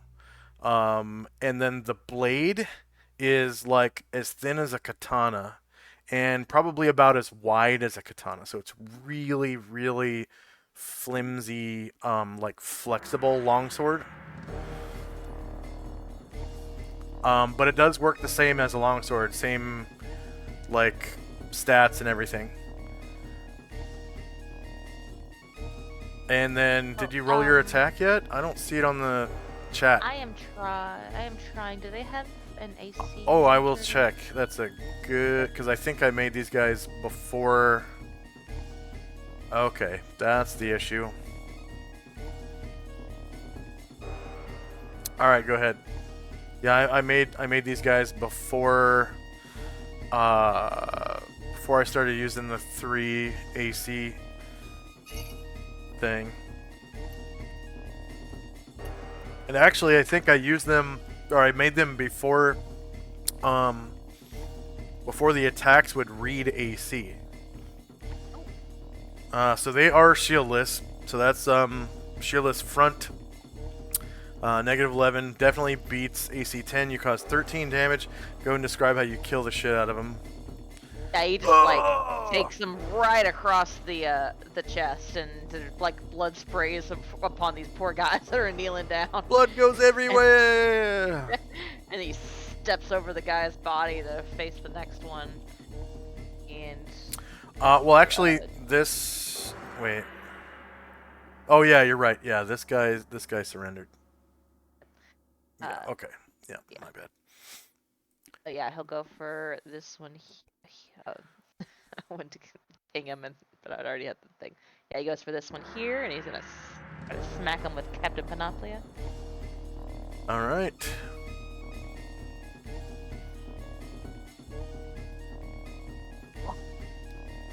Two versus AC 10 hits, 10 damage. Will do it. Go ahead and describe how you kill him. Crushes his skull, and he like falls against this wall here. Clang.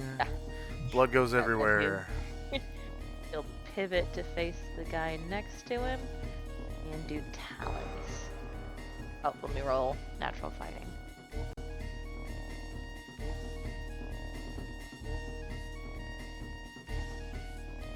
These two kids over here are like, thank you, thank you, thank you. You're welcome. I don't want to be a soldier. I want to be martial artist in Mingdao. Me too, says the other one.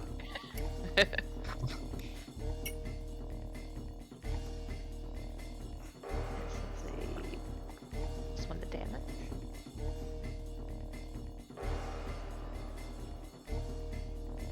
Come on, Amber.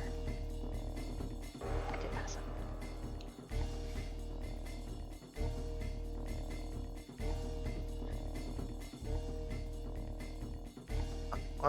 Plus one to damage.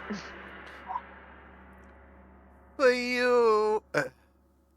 0 versus AC 10 hits, 3 damage. Doesn't quite take him down. And left talon.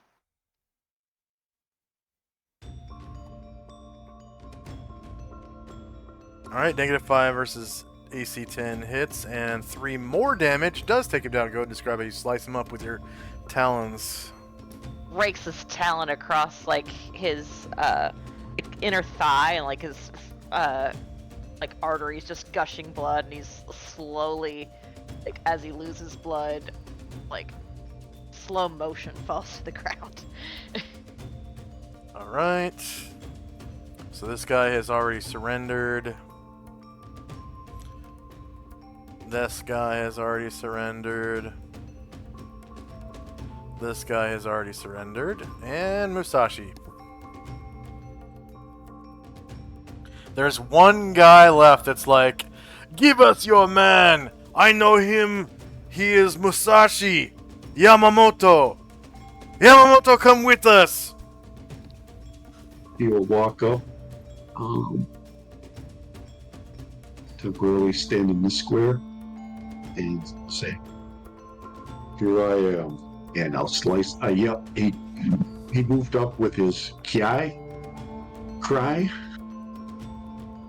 and he'll swing his katana at this guy here. You are hereby lawfully pressed into the Imperial Army by order of the Shogun.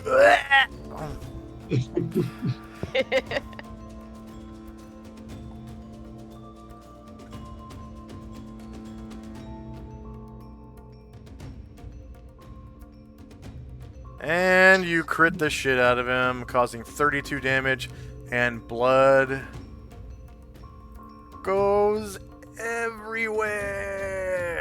Go ahead and describe how you slice the shit out of him for 32 damage. He walks up, tells him that you have asked for more than you can handle, cuts off his head, and steps on his kicks his body to the wall, and stands into the square. All right. And that was the last combatant. Andrak, I think you may have a crime problem in your new neighborhood.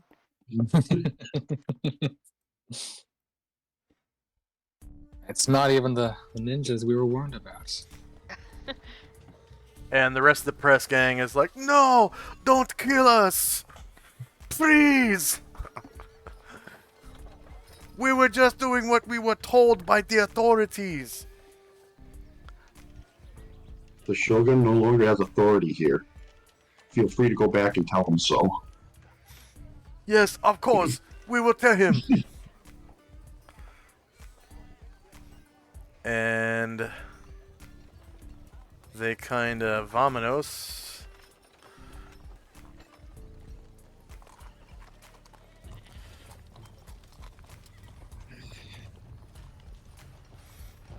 Alright, so you managed to kill the leader and 4 of the 9 press gang members.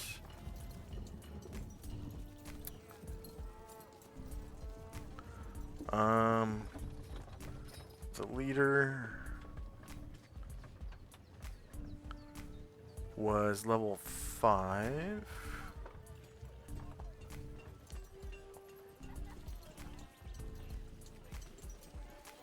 Let's see, rules. Monster XP values. The leader at level 5 is worth 175 points.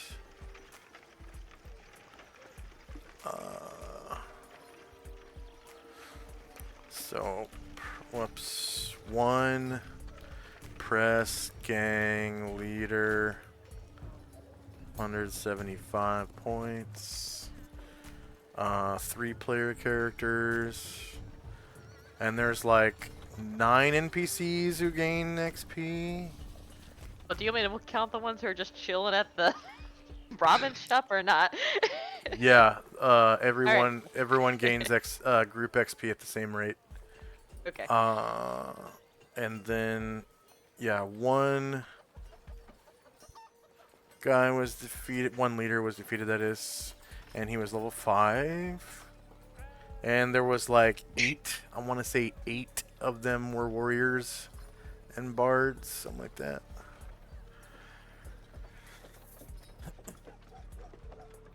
Okay, and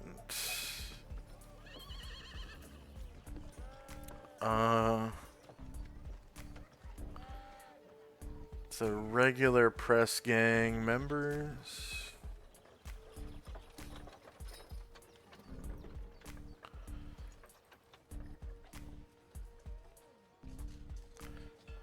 Are... Oh, wow. They're supposed to be level 1d6. Jeez.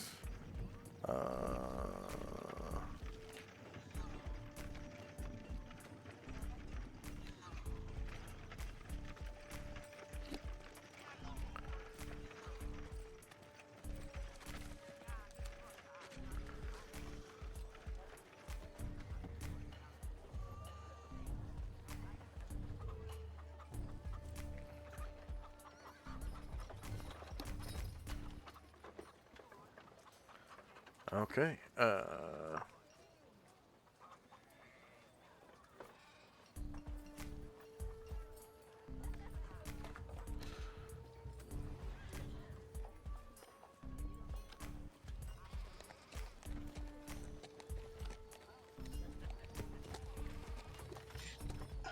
So we'll see what level they were, I guess.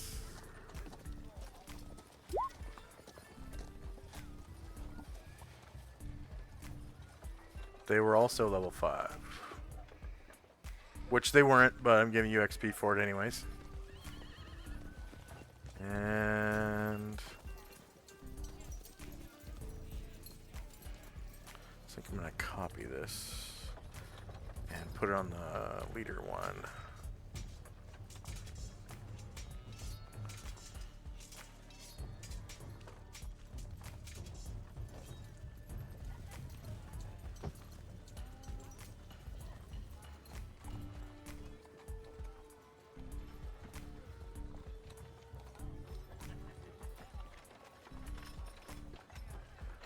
So there were 9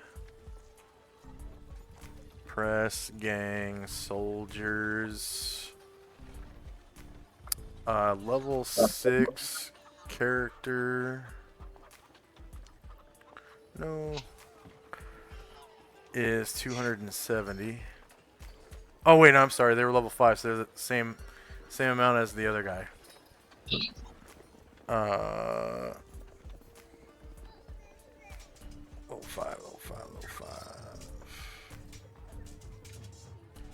175.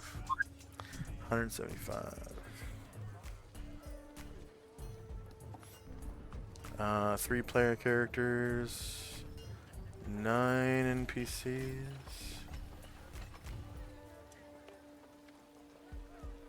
And you managed to defeat 1, 2, 3, 4 of them, right? 4. And hit dice per creature was 5. And it was like 8 warriors and bards or something.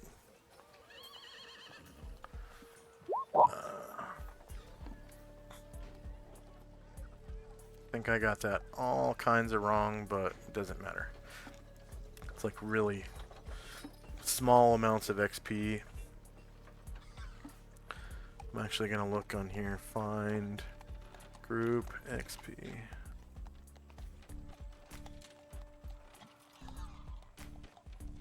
Oh, there's 11 NPCs and 8 warriors and bards. Okay, that's good for future reference. Alright.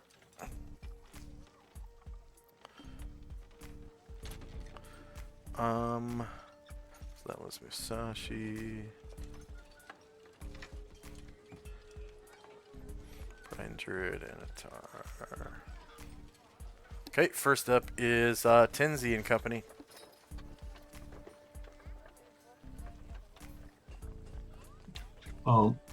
Kenzie goes to free the press gang's victims.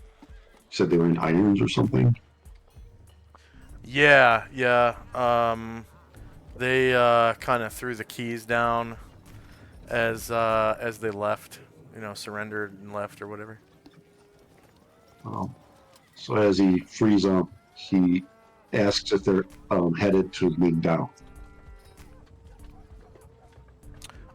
They look at each other and they kind of shake their heads. No, they look like they're about 17. And one of them says, "I have not asked permission from my father yet to leave."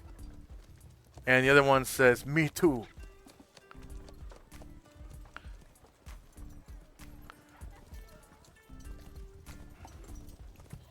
Are you followers of Ushas?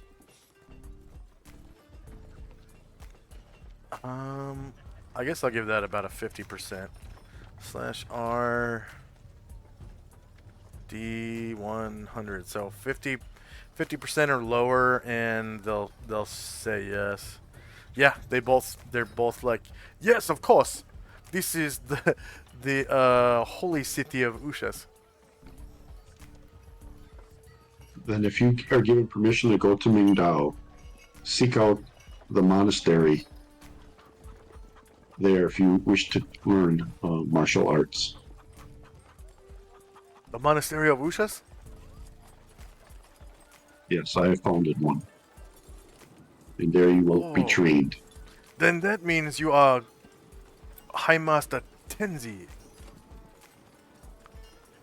I nod in affirmation.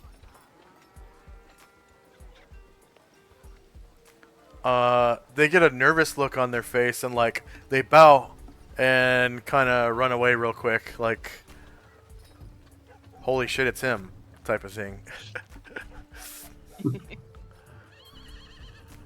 And Away with kids, Tenzi. they kind of run off. You can see they kind of run down this this street in the poor neck of the woods. Yeah, streets run east and west. Yeah, okay. Yeah, it's a street.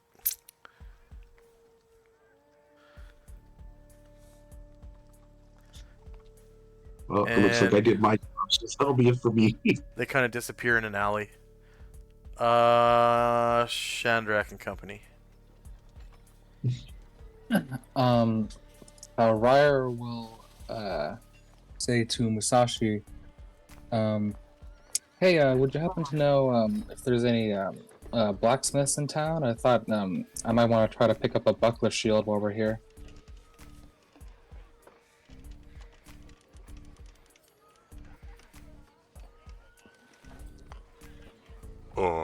Yes, there is a blacksmith in town, but he does not make shields. There is another man who specializes in making shields and tonfa.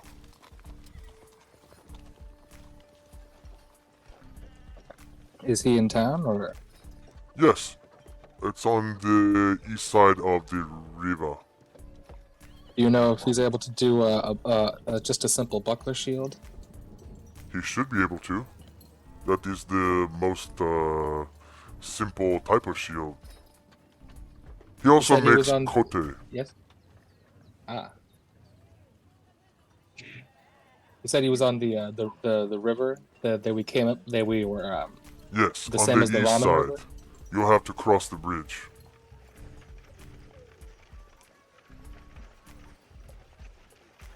Ha! That's funny. You called it Ramen River? Ha ha ha ha! Very funny. After finally tasting that ramen, I'd like to have a river of it. I told you it was good. Yeah, you weren't lying. I Ryan. never lied. Yeah. Ha ha ha.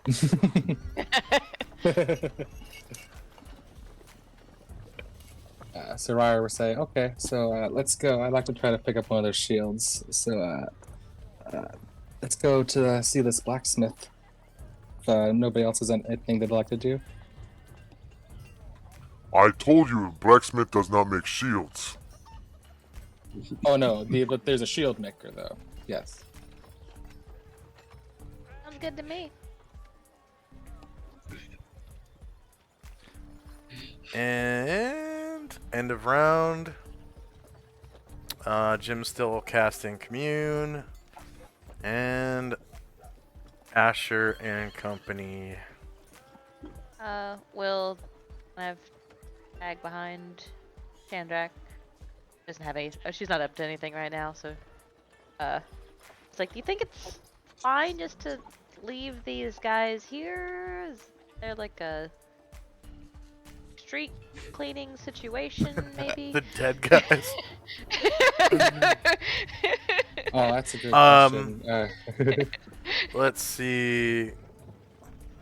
There were witnesses.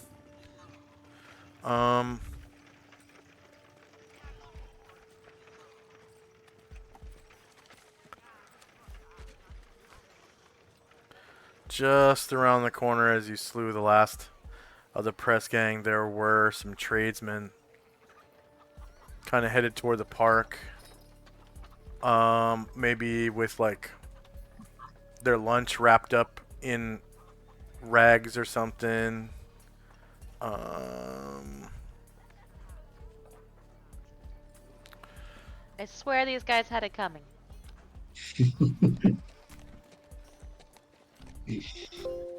Okay.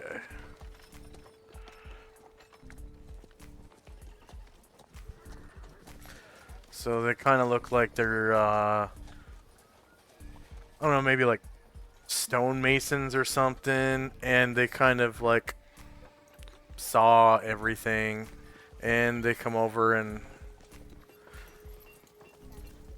help clear out the nasty. There's like 5 of them.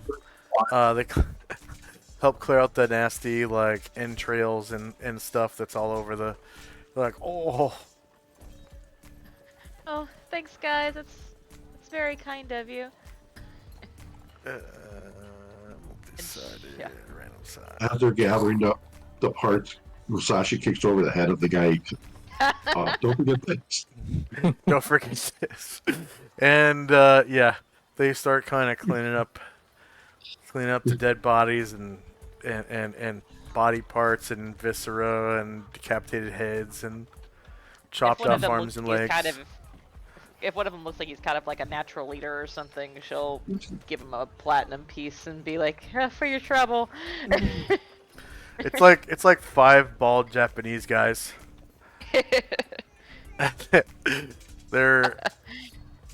They look like they're ready to cut up stones. They got like hammers and sledges and some kind of like I don't know, something to drive into stone to crack it open, pitons or whatever, I don't know. And they take your money, and they have like a sad look on their face as they're cleaning up the mess. And one of them kind of says like, "We will inform the authorities of what happened here." Thanks. And I'm sorry, just I know then, this is not what you expected for today. just then, some authorities kind of come along because they see like probably seen some press gang members like fleeing from town.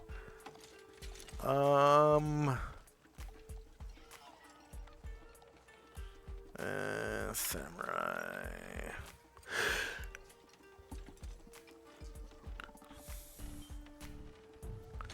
So like 3 or 4 samurai show up.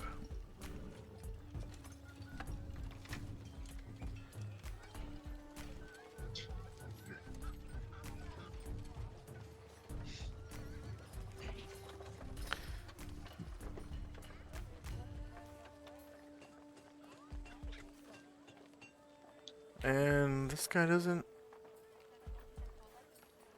Oh, that's okay. Wrong guy. This guy. There we go. Yeah, some of the like the city guards or whatever,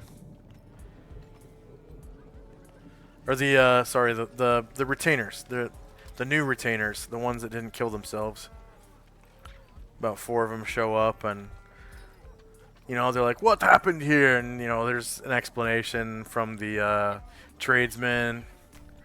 They're like, "Why are you cleaning up this murder, you know, murder investigation?"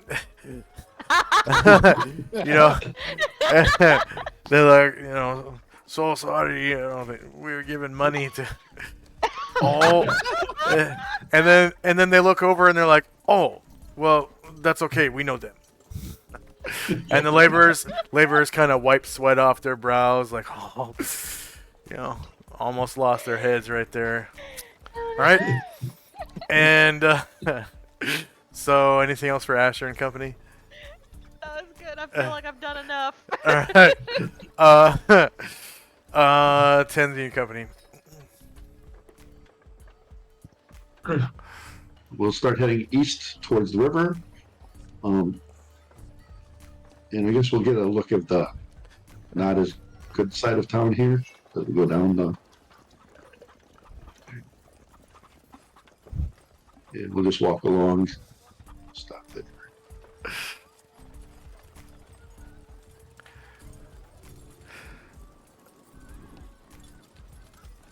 Murder investigation crime scene.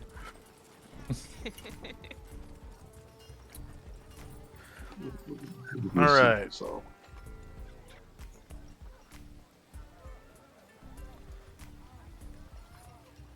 Just heading down the street.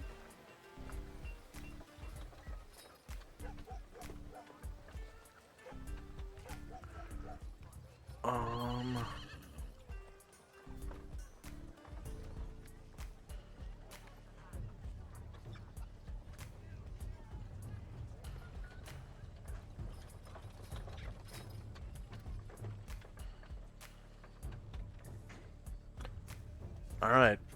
So speaking of blacksmith, you come to, or like you can hear, a smithy.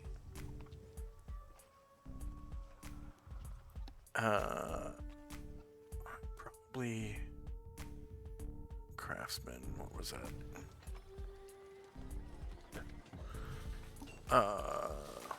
Artisan. What are those guys called that showed up, cleaned up the mess? Tradesman? Tradesman. Okay. So yeah, you can hear an actual blacksmith shop where there's like a ting ting ting ting ting ting ting ting ting ting. Tradesman.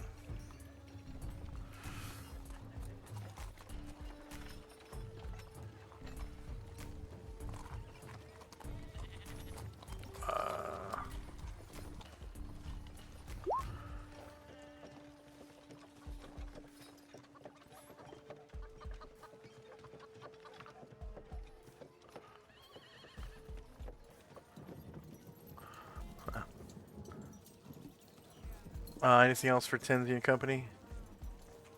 Nope. Okay, Shandrak and Company. Yep. Heading east all together.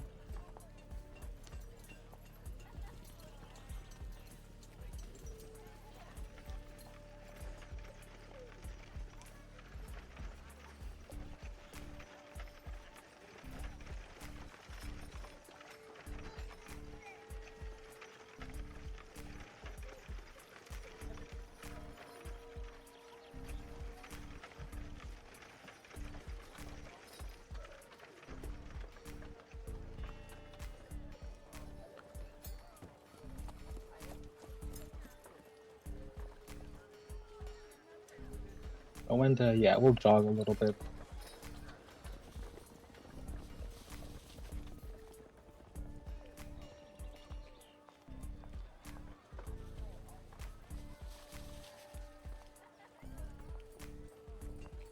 And end up there.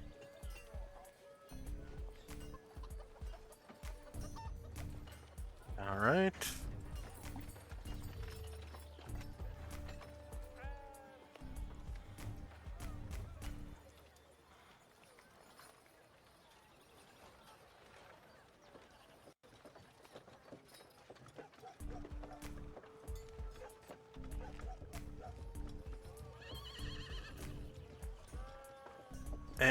it around. Jim's casting Asher and Company. Trying to head that direction as well.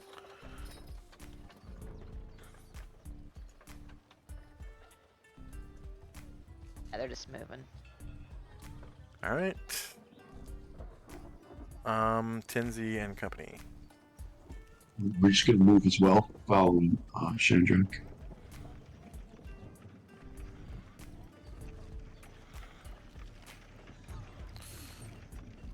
Okay.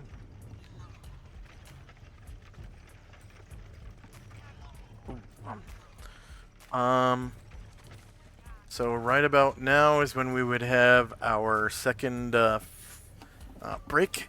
Let's take a quick one, 3 minutes, and we'll come back. Here's 3 minutes of pre-roll ads. We'll be right back.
And we are back.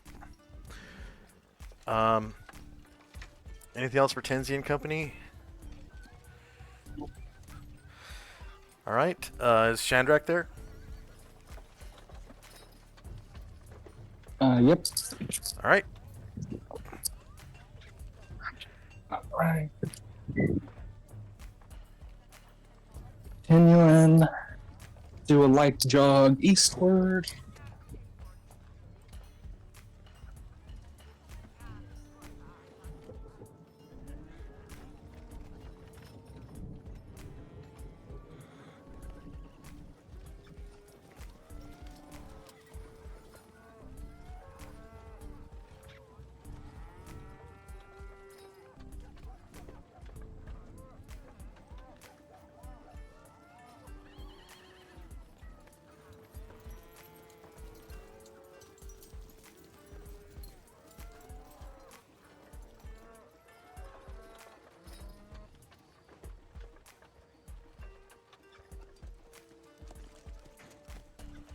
And from across the river, you can hear a ting ting ting ting ting ting ting ting ting.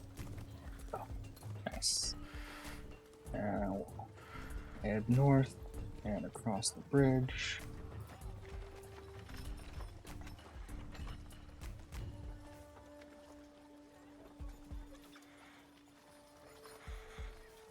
And yeah, I'd say about there would be my full move.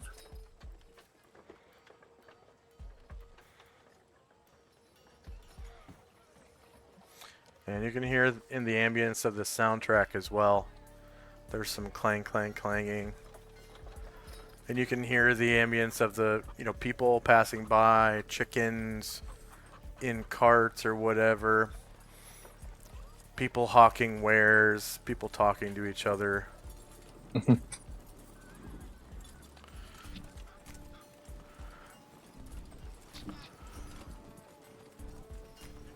Anything else for Shandrak and company? Nope. That's my full movement. Alright. You hear the sound of the ting ting ting coming from this smithy right here. You can, some of your characters can kind of see in. There's a man,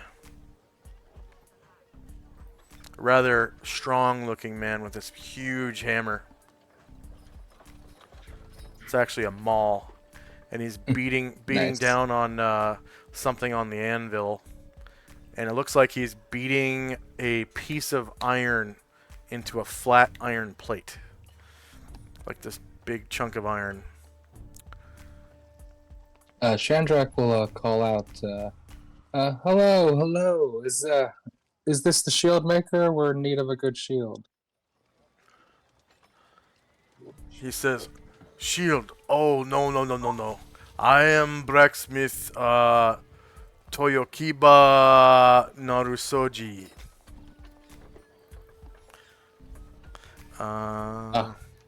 Copy, paste. Copy, paste. I had heard that there was a shield smith in town. Do you know where he is? Oh, Shieldsmith, very quiet. He is next door."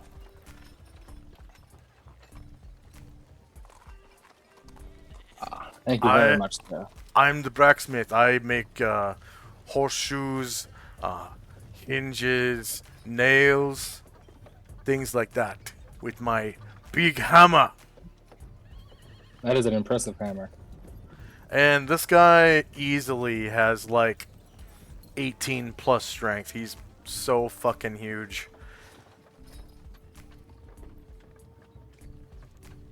Probably was a warrior at some point to be that big.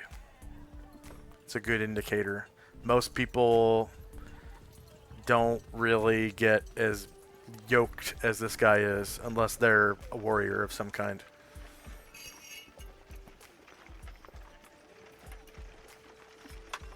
Alright. So he kind of points to this house. Mm-hmm.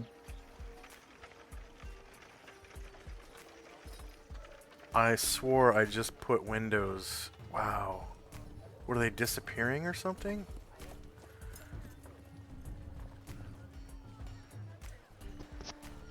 Man. Alright. So end of round. Asher and company.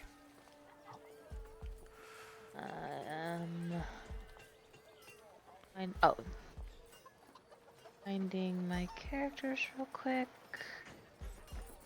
Oh yeah, there. sorry, I kind of... Oh, you're fine. I found them. Alright. Yeah, they are continuing along in the same direction that Shandrak went. I don't think I'm gonna be close enough to interact, so I think we're just moving. Okay.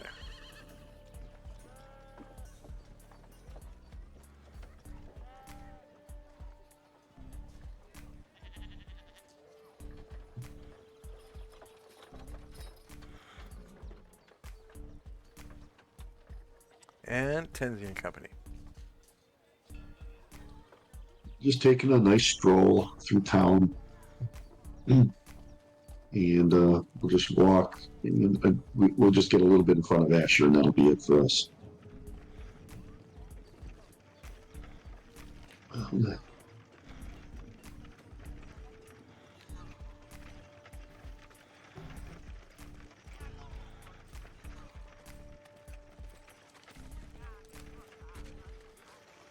Okay. And Shandrak and Company. All right, we'll follow the friendly blacksmith's instructions and go to the building south of him.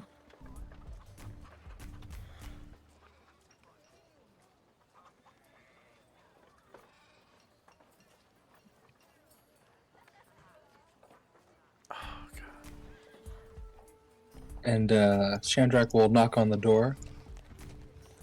Like, hello? I'd like to get some business done if you're open for business.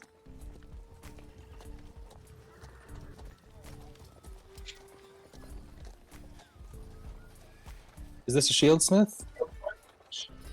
A man comes to the door.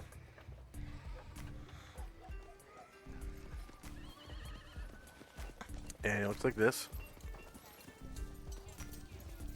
And he says,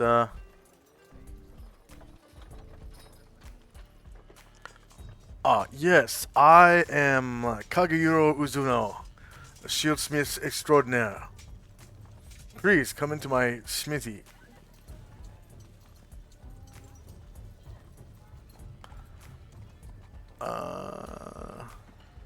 And Shandrak will, after our little experience in the ramen shop, Shandrak will take off his shoes, and his other guys will do the same. And we'll come in the smithy.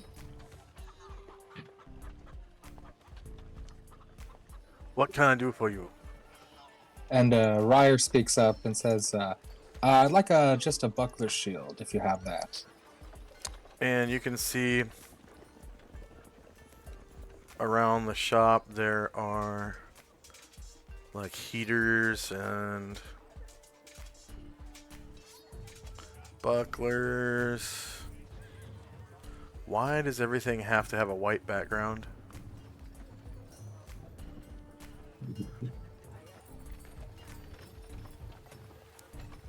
And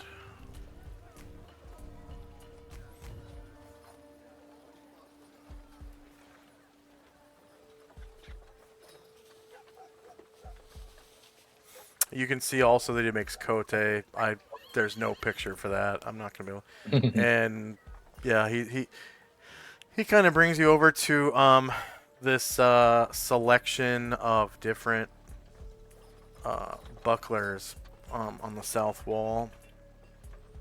You can also see that he makes tonfa, which is a iron war fan that can be used as a shield.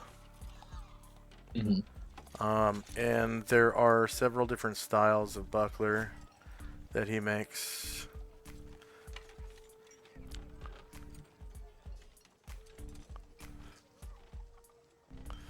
It's got like a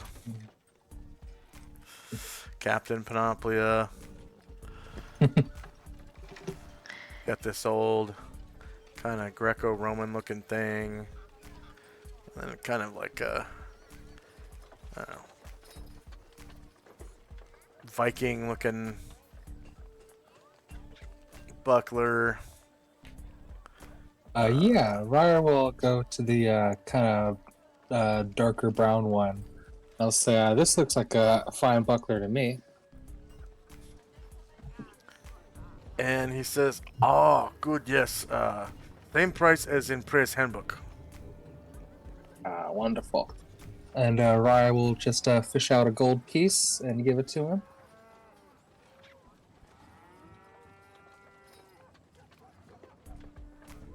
Thank you for your business. Ah. The Ryer will start strapping that to his left arm. You want to buy kote or tonfa? No, I'm not familiar with such exotic weapons. Tonfa is Gar- very useful in summer months. You can use it to defend yourself from arrows and also fan your face. That's true, but the summer's ending. I don't know how much more use I'll get out of that. Wait, am I using the right word for that? Tonfa? Meh.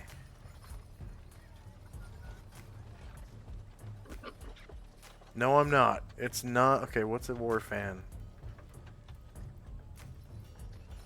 Japanese war fan. It is called a... That's not it.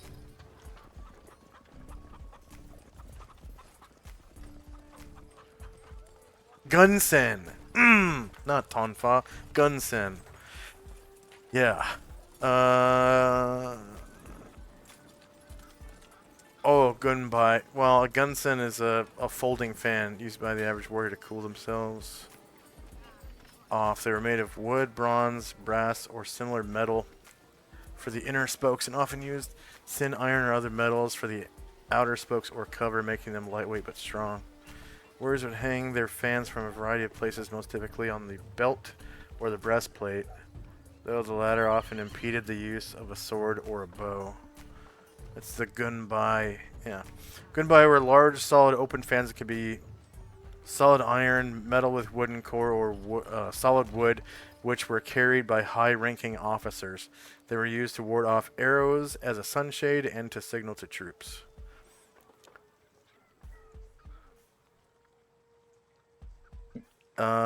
It kind of looks like a mace. I will post it in the Discord.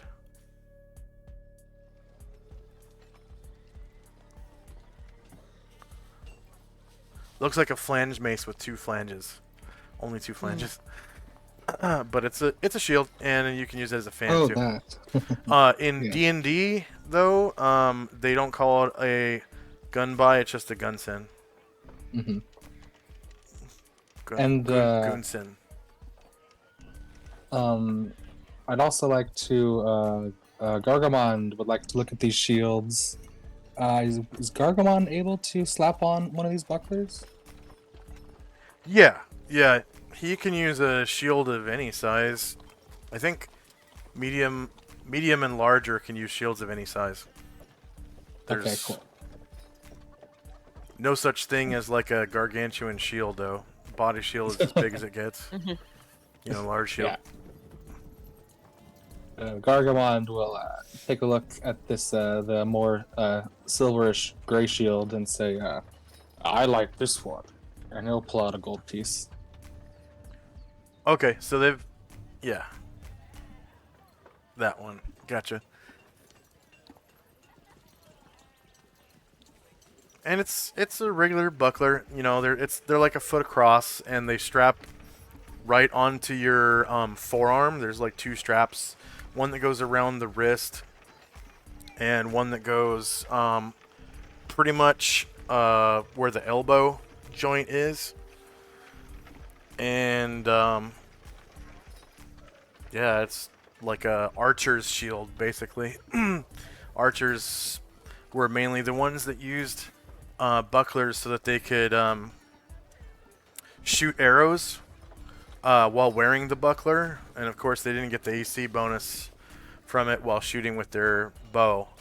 But if they had to, in a pinch, once the enemy got to them, they didn't have to drop their bow to use the buckler. You could hold the bow in your hand and use the buckler with the same arm, and then draw a sword with your main hand and fight with sword and shield. The drawback to a buckler, though, is it only defends from the front 3 squares, I think. And you can only use it against one attack per round, and you have to like declare which one you want to use it against. And then otherwise you are shieldless. and you're basically shieldless unless you declare which attack you want to use the buckler on. Hmm. So it's the same thing as being shieldless. Uh, And is buckler? You're able to use a two-handed weapon with a buckler, right? you can, but you don't get the AC bonus from the buckler when you're using the two-handed weapon. Just like a bow. Bow is basically a two-handed weapon, anyways. But in a round where you don't use the weapon, you can use the shield to defend yourself. And then also, if you get a magic buckler, the bonus from the magic buckler counts towards a bonus to your saving throws. Yeah. Regardless of whether you're using a two-handed sword or not. And then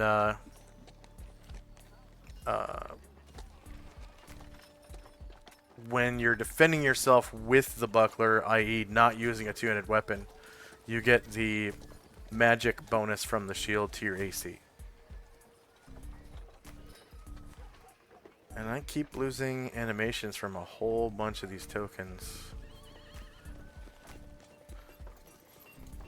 It's weird. Are you guys turning your tokens off? That would explain it. I always have animation off. Yeah, animation off, but yeah. Well, I guess you'd have to have it turned on in order to pause it. Play. It's weird. Maybe they're not looping.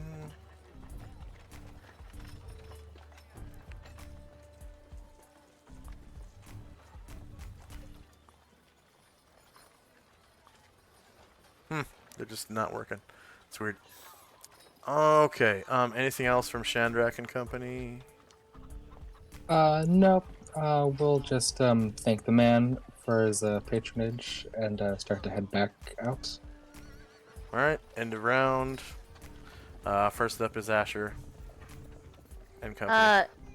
Asher hears the sound from the blacksmith shop and sees Chandra come out and says, 1 second, I'm gonna check on something. And she will stop here in front of the blacksmith shop and take her boots off. And Oh yeah, and I would put my shoes back on after I leave. and she'll step in and greet the man here and do a little bow like she's kind of seen the people in the area do. And you can see that he has his shop set up with yeah,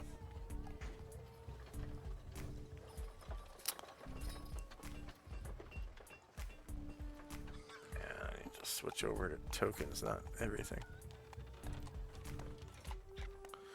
There we go. He's got an anvil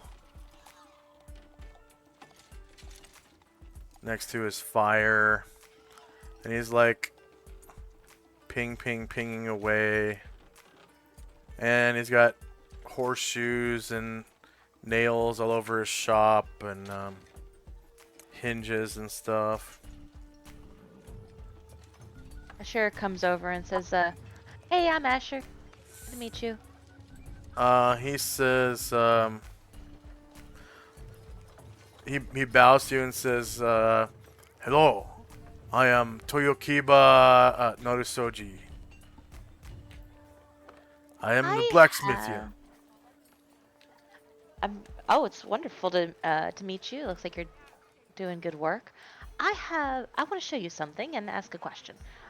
So she has her boots in her hand and she kind of sets one on an anvil and she shows him how if she knocks the back of the heel against a surface, the blade pops out. It's quick and sudden and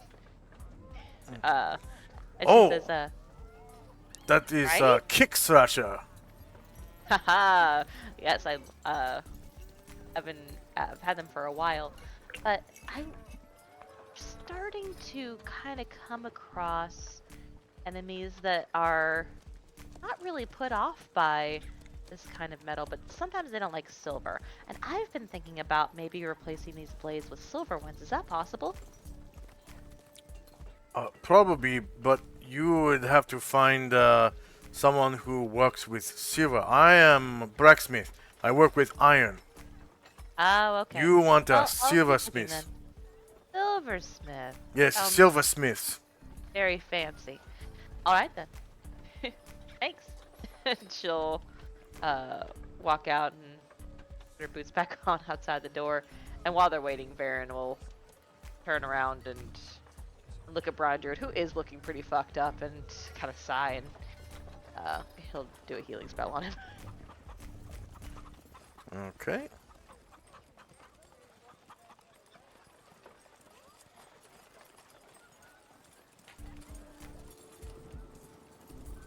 Tenzian Company.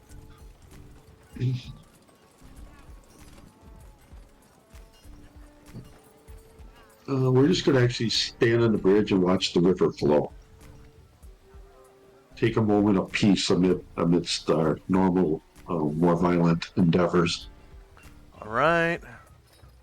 Let's see.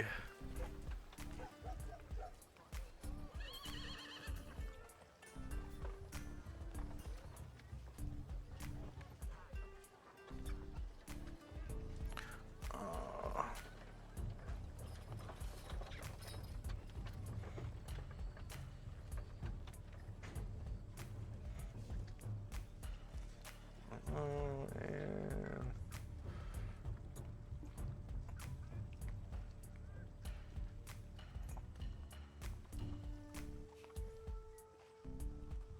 oh shit.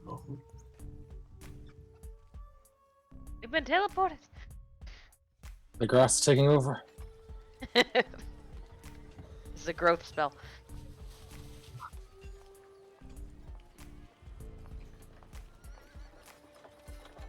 There we go. All right. It's pretty nice day. There's like some clouds overhead, kind of slowly meandering by. Let's see.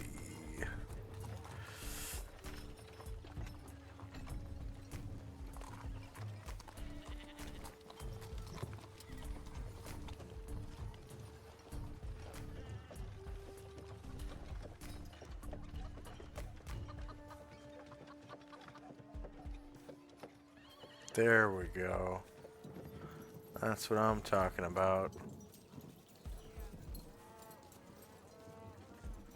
Slowly meandering by. And maybe,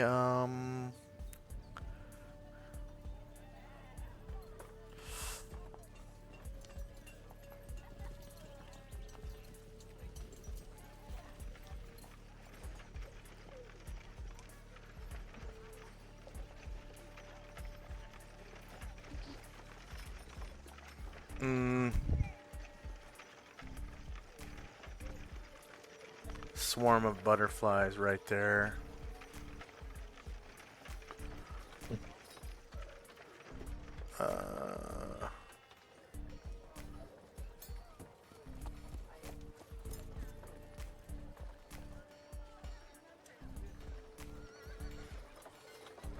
Oh, big butterflies.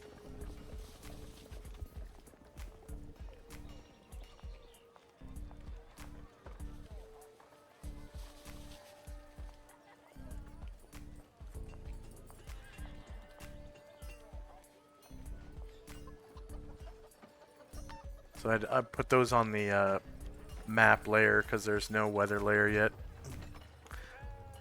And, you know, the ambient temperature is probably like low 70s. It's pretty humid because you're right on the river. So it's kind of muggy right where you're at. And I think most of you would probably be a little sweaty after walking across town and stuff. And after the fight.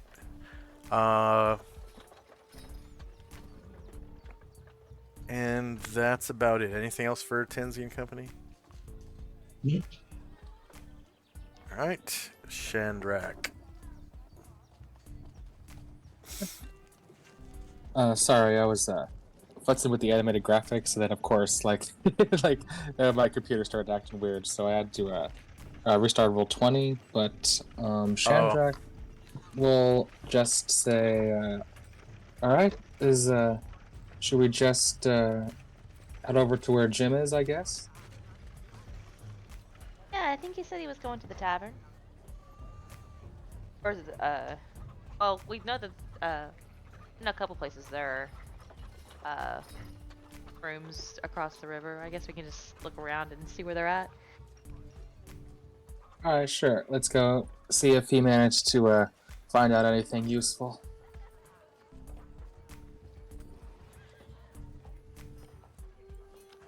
And I'm still loading, but I will be heading out. all right. End of round. Jim is still casting Commune. Asher and Company.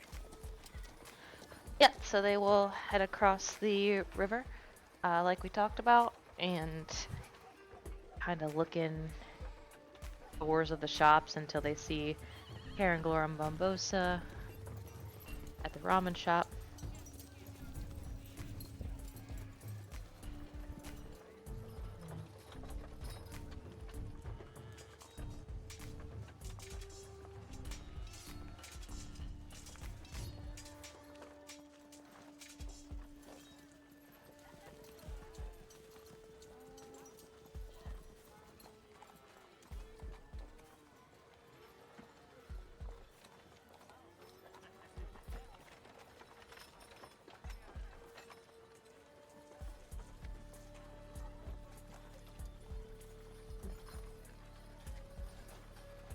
All right.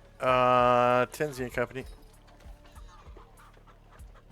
We're just going to wait on the bridge. We'll wait for Shandrak to go. Oh, Shandrak is going best. Okay, we will follow Shandrak and Company. So we're just going to move.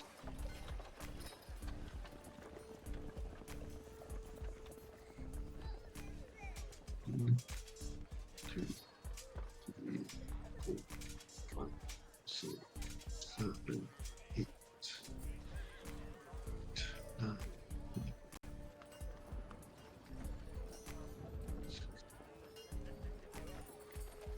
And we'll stop there. And that'll be it for us. Okay.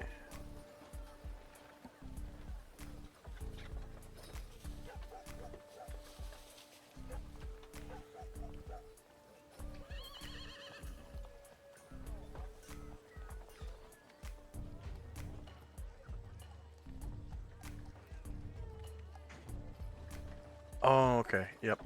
All right. So you're kind of heading past the ghetto, the slum part of town. Shandrak and Company. Starting to continue to the south.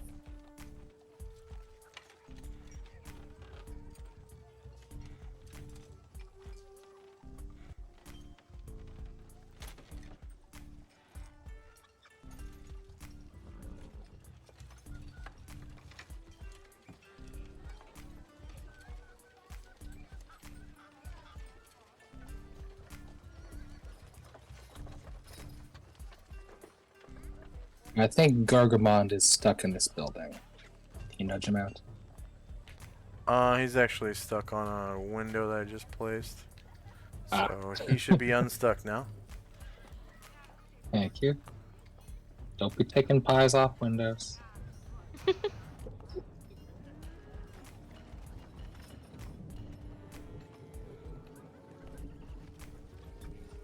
And let's see. Oh, there's the door. Okay. Trackwell. Yep, has enough to open up the door. And sees Karen Glor. So come and join him. Is to Jim still Chandrak. doing his thing? Chandrak asked Karangor. We've left him to his own devices. He has not come out. And oh yeah, Gargamond will he'll stay outside. But the other people will come in on my group. Okay.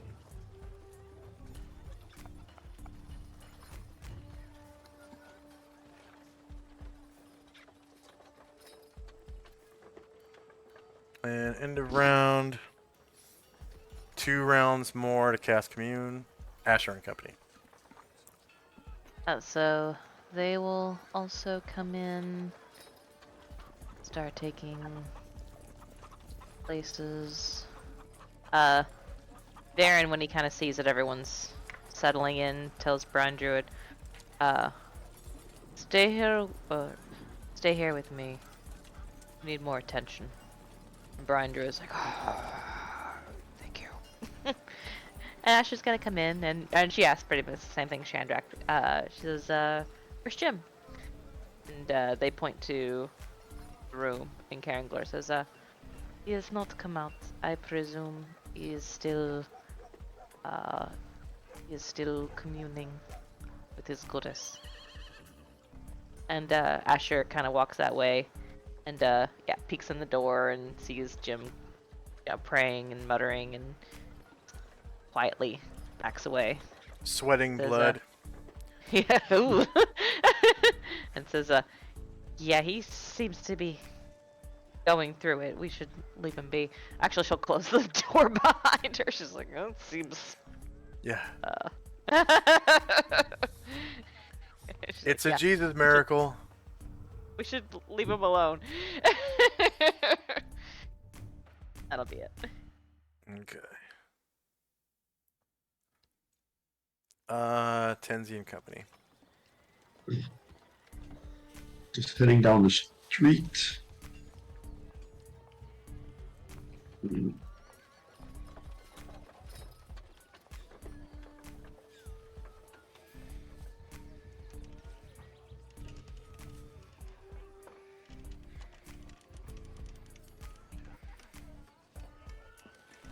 And we'll stop there. And wait, I'm on top of somebody. I can't stop there. There we go. Oops. We'll just stop there and wait outside. Okay. That'll be it. Chandrak and Company. Chandrak will he'll pull out a gold coin and say, Enamuchi, give me one of those chicken ramen while we're here. And he runs over to the ramen pot. In fact, give enough for anybody in my group that wants some. Actually, you're actually right next to it, so he just kind of scoops up some ramen into a bowl and scoops out some chicken broth and throws it in there with some bits of chicken and onions and some other stuff and hands it to you. Okay. And Chandrak will just start eating away at his ramen while waiting for Jim. Alright, end of round. One more round at the end of this round for Jim to cast Commune. Asher and Company. Alright, so Varen will do another healing spell on Brine Druid.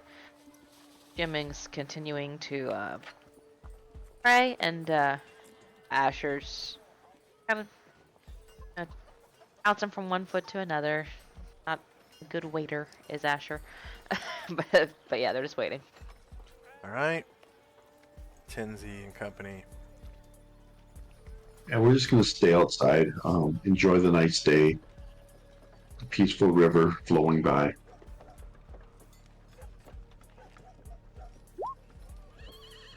And that's all we're going to do. Okay.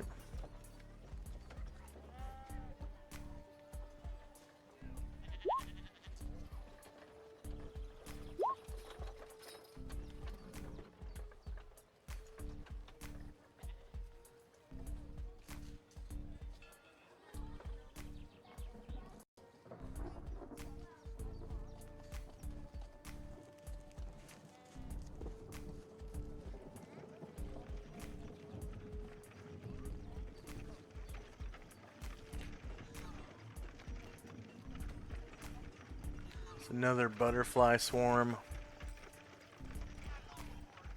And Shandrak and Company. Shandrak will just eat his ramen, and Ryer will he'll pull out his guitar and he'll just start playing a little melody to lighten everybody's mood. Guitar. Alright, ambience changes. This beautiful guitar song fills the air with Western music from the continent of Panoplia, the men of the West.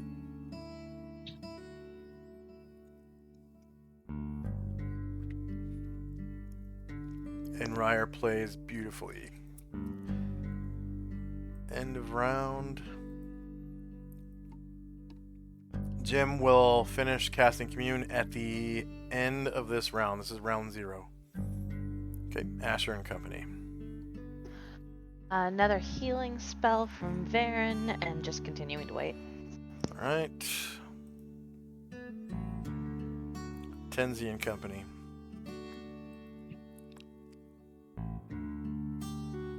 Continuing to stay outside, watching the river flow, admiring the butterflies.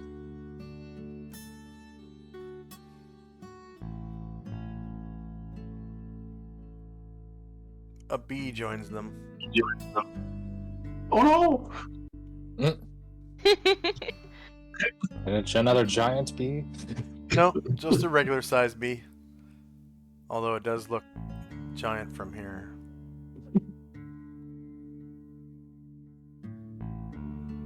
Shandrak and Company. Yeah, Shandrak just kicking it, listening to the music, slurping it down, and wondering, because man, why is it gonna take so long? Come on. Alright. End of round, and Jim completes his casting Would you like of... me to, I'm just gonna look it up on Purple Worm. would you like me to one by one repost the questions? I'm sure there's fewer things in my chat log than yours. Yes. Yeah. You can ask one question per round, I think. And as a reminder, I know you're looking it up, but I don't know is an appropriate response as well if it's something Hira would know or is unclear. Yeah. Yes. So by use of a commune spell, the priest is able to contact his deity or agents thereof and request information in the form of questions that can be answered by a simple yes or no. So it has to be a leading question. The priest is allowed one such question for every experience level he has attained. So he's level 9, right? Yeah. Alright. The answers given are correct within the limit of the deity's knowledge. I don't know is a legitimate answer, as powerful outer planar beings are not necessarily omniscient. Optionally, the DM may give a single short answer of 5 words or less. And your first question is the Empress safer in Mingdao than Hang Mai at this time? And the goddess answers, I am as safe. Or this is Hira. Oh, that's right. Hira answers, Ushis is as safe anywhere on the is.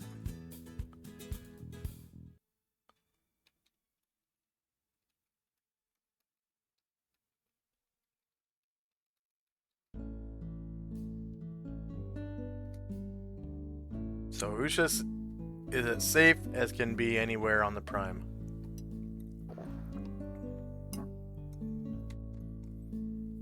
And that would be your question for next round. Oh, sorry, yeah, one per round. So Tenzi and Company. Or are you guys just gonna wait? I'm just gonna wait. Okay. And then Shandrak, are you waiting too? Yeah. Okay. So second question. Did the Shogun order the last successful assassination of the Empress as we suspect? And Hira answers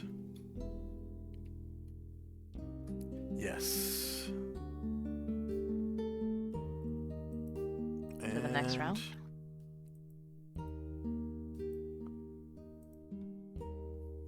Are Demogorgon and Baphomet trying? Or it's actually pronounced Baphomet. I found out last No night. way. Yes. I have heard that pronunciation. I've heard that. It's apparently the French named this. It was an idol that the Knights Templar used to worship or whatever, and apparently Baphomet is a bastardization of the name of Muhammad. I haven't heard that one. Yeah. So the Knights Templars worship Muhammad somehow. I don't get it. I didn't read into it very deeply, but Yeah, there's a lot of threads here that need chasing down. yeah. Yeah, that'll have its own community spell. So are Demogorgon and Baphomet trying to use that copy of the Demonomicon to summon another demon? And Hera responds, yes. Okay, so next round.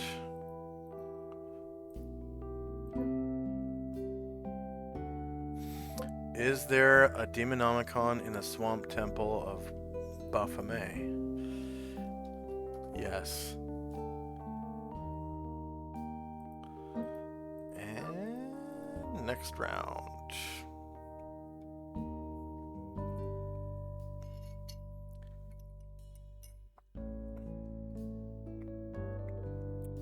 Did Demogorgon use a planar ability to become invisible?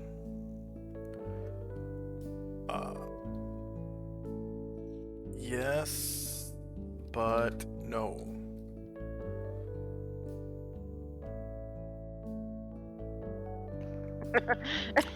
And next round.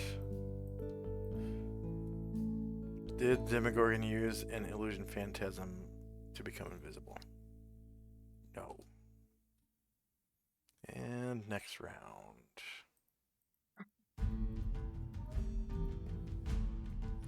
Is there an assassination plot against the Empress currently in motion? Yes. And he's entitled to ask 3 more questions, but we haven't come up with 3 more, so I think that is where he will thank his goddess profusely and dismiss the spell. Okay. And time now is 12:56 p.m. and it's Asher and Company.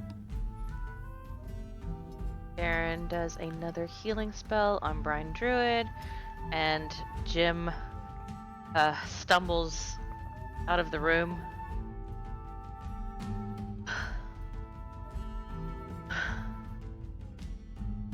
The goddess has blessed us with her divine knowledge. And he collapses onto one of these pillows and starts recounting what he's learned. All right. Tenzi and Company. We see Jim look through the window. We see Jim comes out. We'll Tenzi will go into the shop to hear what he has to say.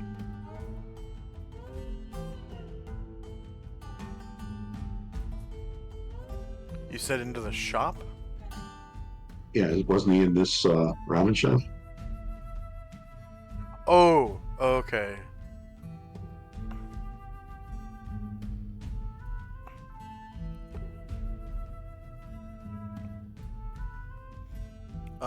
Yeah, Jim is right here, and you can kind of hear him recounting to everyone. Oh, and I will award him XP for that if I may. Oh, yeah. It's level 5, right? 5th level priest spell, so 500 points. And hearing what Jim says, Tenzi says that he infers that from those answers that Demogorgon used a planar ability, but he did not become invisible. He perhaps used it to travel or something else. Do you have spellcraft? Well, actually,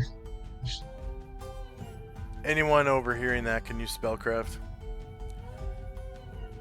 I do not actually. Let me see.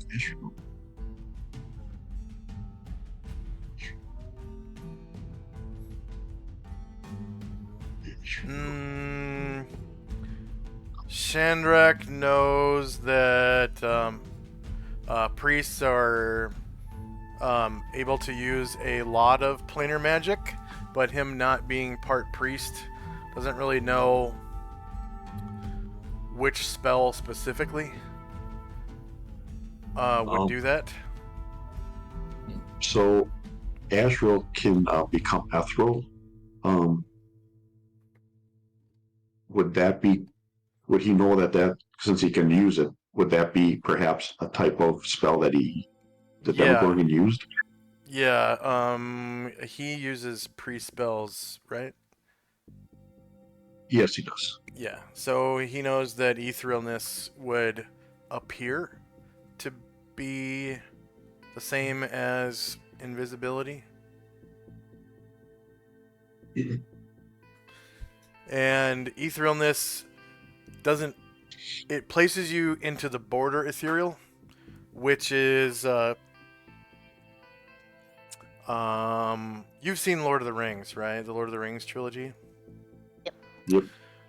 So when they're on Weathertop and they're surrounded by the ring wraiths, and the ring wraiths break through everyone's defenses, and they get to Frodo, and Frodo puts on the ring and turns invisible, and he can see the ring wraiths like true form. They're like a spiritual human form.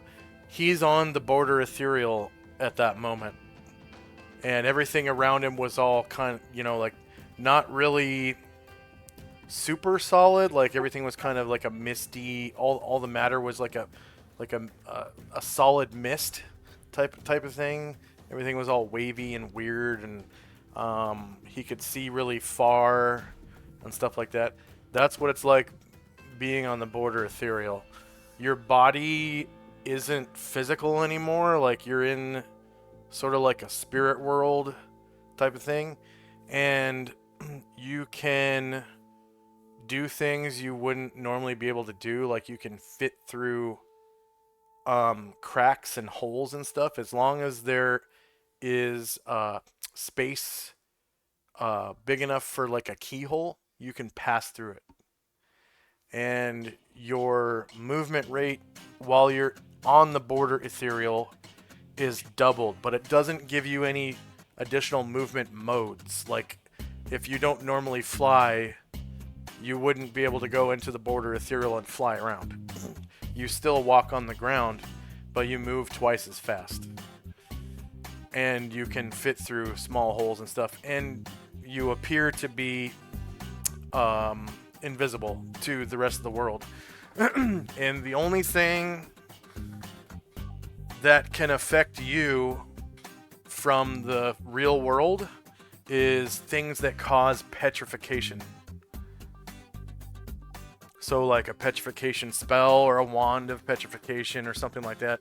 Or the gaze of a creature that causes petrification. Or the peck of the beak of those chicken monsters. What are they called? Assless? Say it again. Cockatrice. Cockatrice. Yeah. Yeah. The only thing that can affect you is things that cause petrification, like a cockatrice, and things that have stone gaze and whatnot. So fireballs can't hit you. Like you're just not there. other than you can be turned to stone and become a stone that's just floating in in the border ethereal for eternity, which would kind of suck. But yeah. So that's how he escaped, and you could have affected him with, if you had something that had petrification. I don't know. I think Shannon's character. You remember Shannon? I think her character had learned. Oh, he has a scroll that has stone to flesh on it. So if he had learned that spell, it's reversible. You can cast flesh to stone if you know stone to flesh. And that would work through the border ethereal. If you're aware of the target, you have to be able to actually see the target. So pretty much you have to have like true seeing cast on you to be able to see the target, and then you can cast flesh to stone and turn something that's on the border ethereal into stone. But of course they get a saving throw versus petrification. So and etherealness is a really low level pre-spell. I think it's like level 2. Etherealness. Check it. It's a 6th level wizard spell or a 3rd level priest spell. 3rd level priest. So for wizards, it is technically the school. Weird, it says Dimension School, but that doesn't exist. I'm pretty sure it's just Alteration for wizards. And then for priests... Oh, I clicked the wrong thing. Yeah, it's Alteration for wizards, and then for priests it's in the... I think it's in the all... Pretty sure it's an all spell. Like any priest can use it. I can actually double check on that as well. Let's see. Spells and magic. Priest spells by sphere. All. Level 3. No, it's astral. It's an astral spell. Etherealness, 3rd level. Yep, it's astral. So you have to have access to the astral sphere. Alright. Anything else for Tenzi and company? Nope. Alright. Shandrak.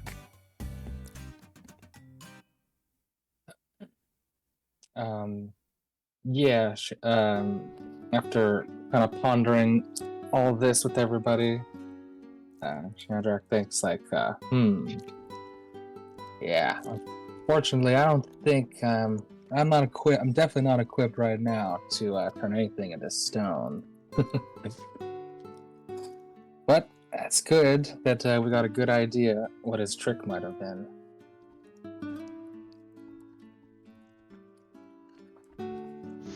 Yeah, because I suppose he could try to do it again.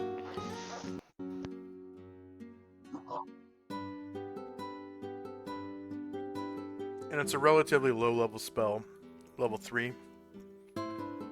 Mm-hmm. Okay. Anything else for Shandrak? Yeah, I guess Shandrak will just say, alright, so, I guess, if we don't have anything else you want to do, you want to head back to my place? That sounds good. It looks like Jim could use a rest. Yeah. Sweated blood and all that. Shandrak will gulp down the last bit of his ramen and start heading back to my new place.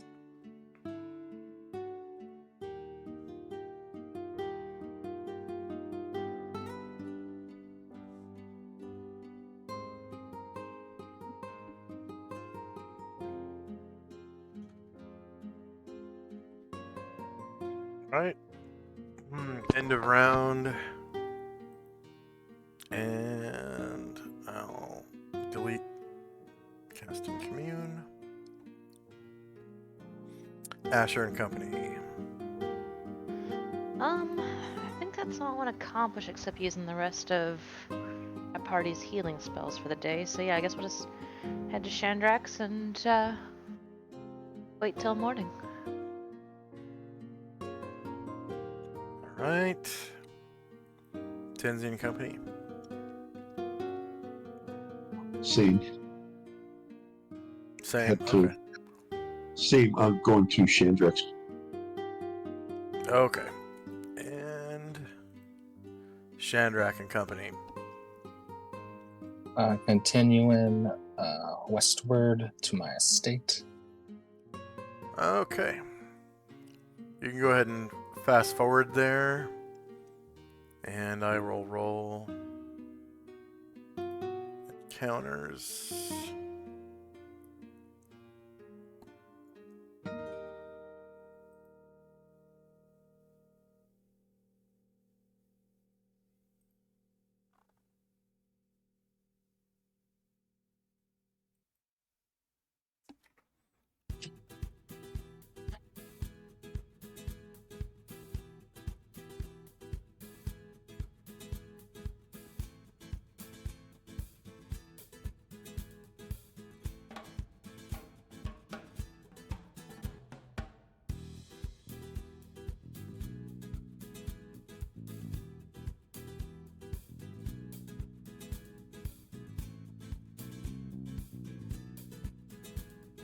Okay. Yeah, you can just tokens into the estate, everybody.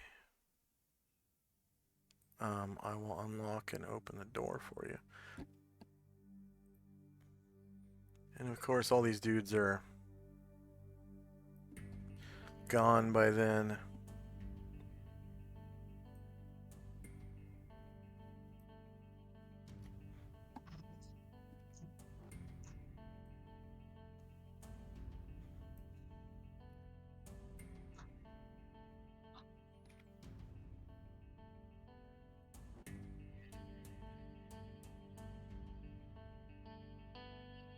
And dead bodies are gone as well.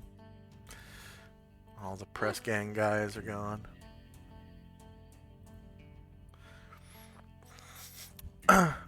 So a couple hours later, the city guards just knock at the front door. And they just say they wanted to check and make sure that they heard the sale went through, and they kind of haul this sign away. Oh yes, that's all right. You can take that down. Thank you very much. And then a couple hours later, some pilgrims from Perceba show up. They are pilgrims of Isis. They're kind of like going door to door, preaching the good news of the kingdom of Isis.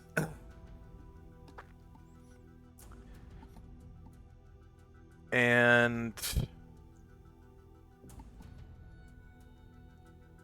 that's pretty much it for the day, except for at 11 p.m., which I think is like during the first shift.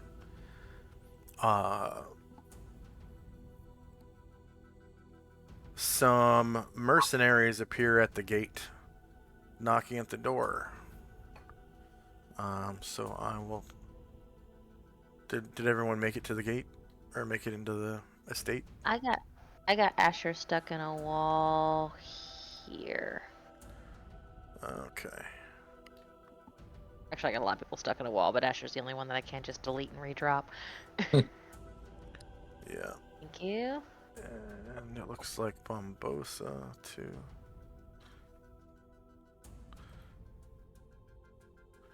There we go. And which one is the estate? I can't see. It's Northwest. basically all the way at the northwest. Yeah, it's the one that has the door open too.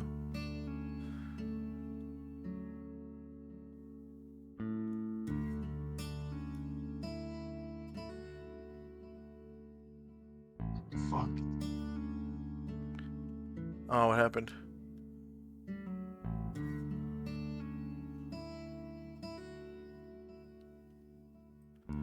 And I'm gonna move Michael's tokens for him.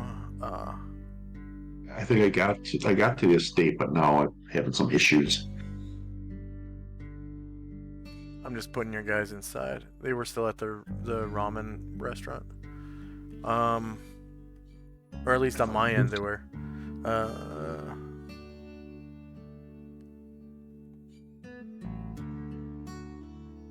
And it looks like Anatar is still back here, so I'm gonna move him for you too. Yeah. Yeah, and I gotta redrop a couple people who got in walls and deleted.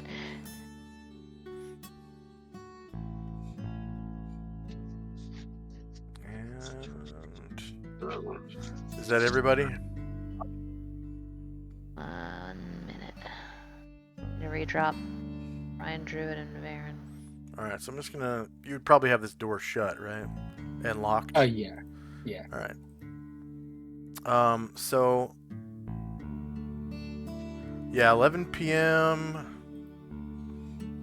is during your... let's see... Daily routine... 11 p.m. is on the second shift. So, everyone has their spells back, obviously. So you can go ahead and replace your spells. Before we get that far, could I have Jim and Varen use the last of their healing spells Yeah. from Yep. the day before? Yeah, Thank go ahead you. and roll them. And these mercenaries are...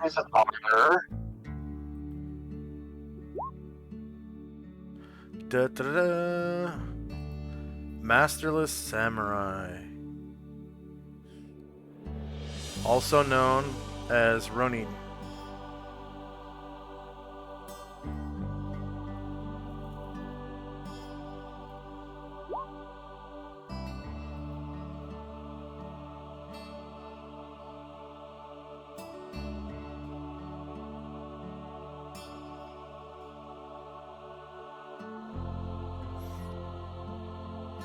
And they come a knocking late at night. There's 5 of them.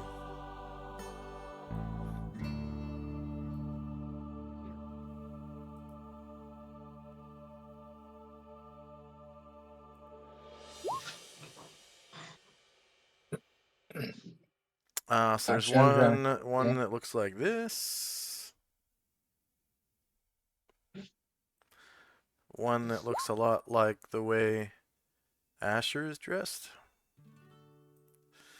There's one that has a funny hat with a chin strap. Oh, I'm taking that hat. There's a second one, looks a lot like Asher. And then this one, who looks like he could be a little taller than the rest.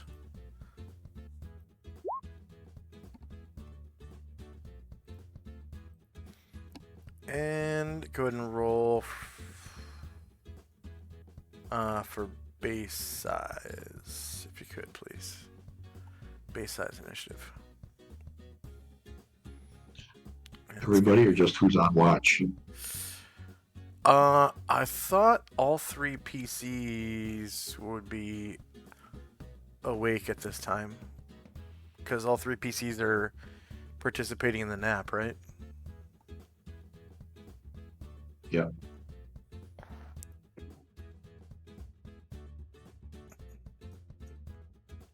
And this is 11 p.m., so...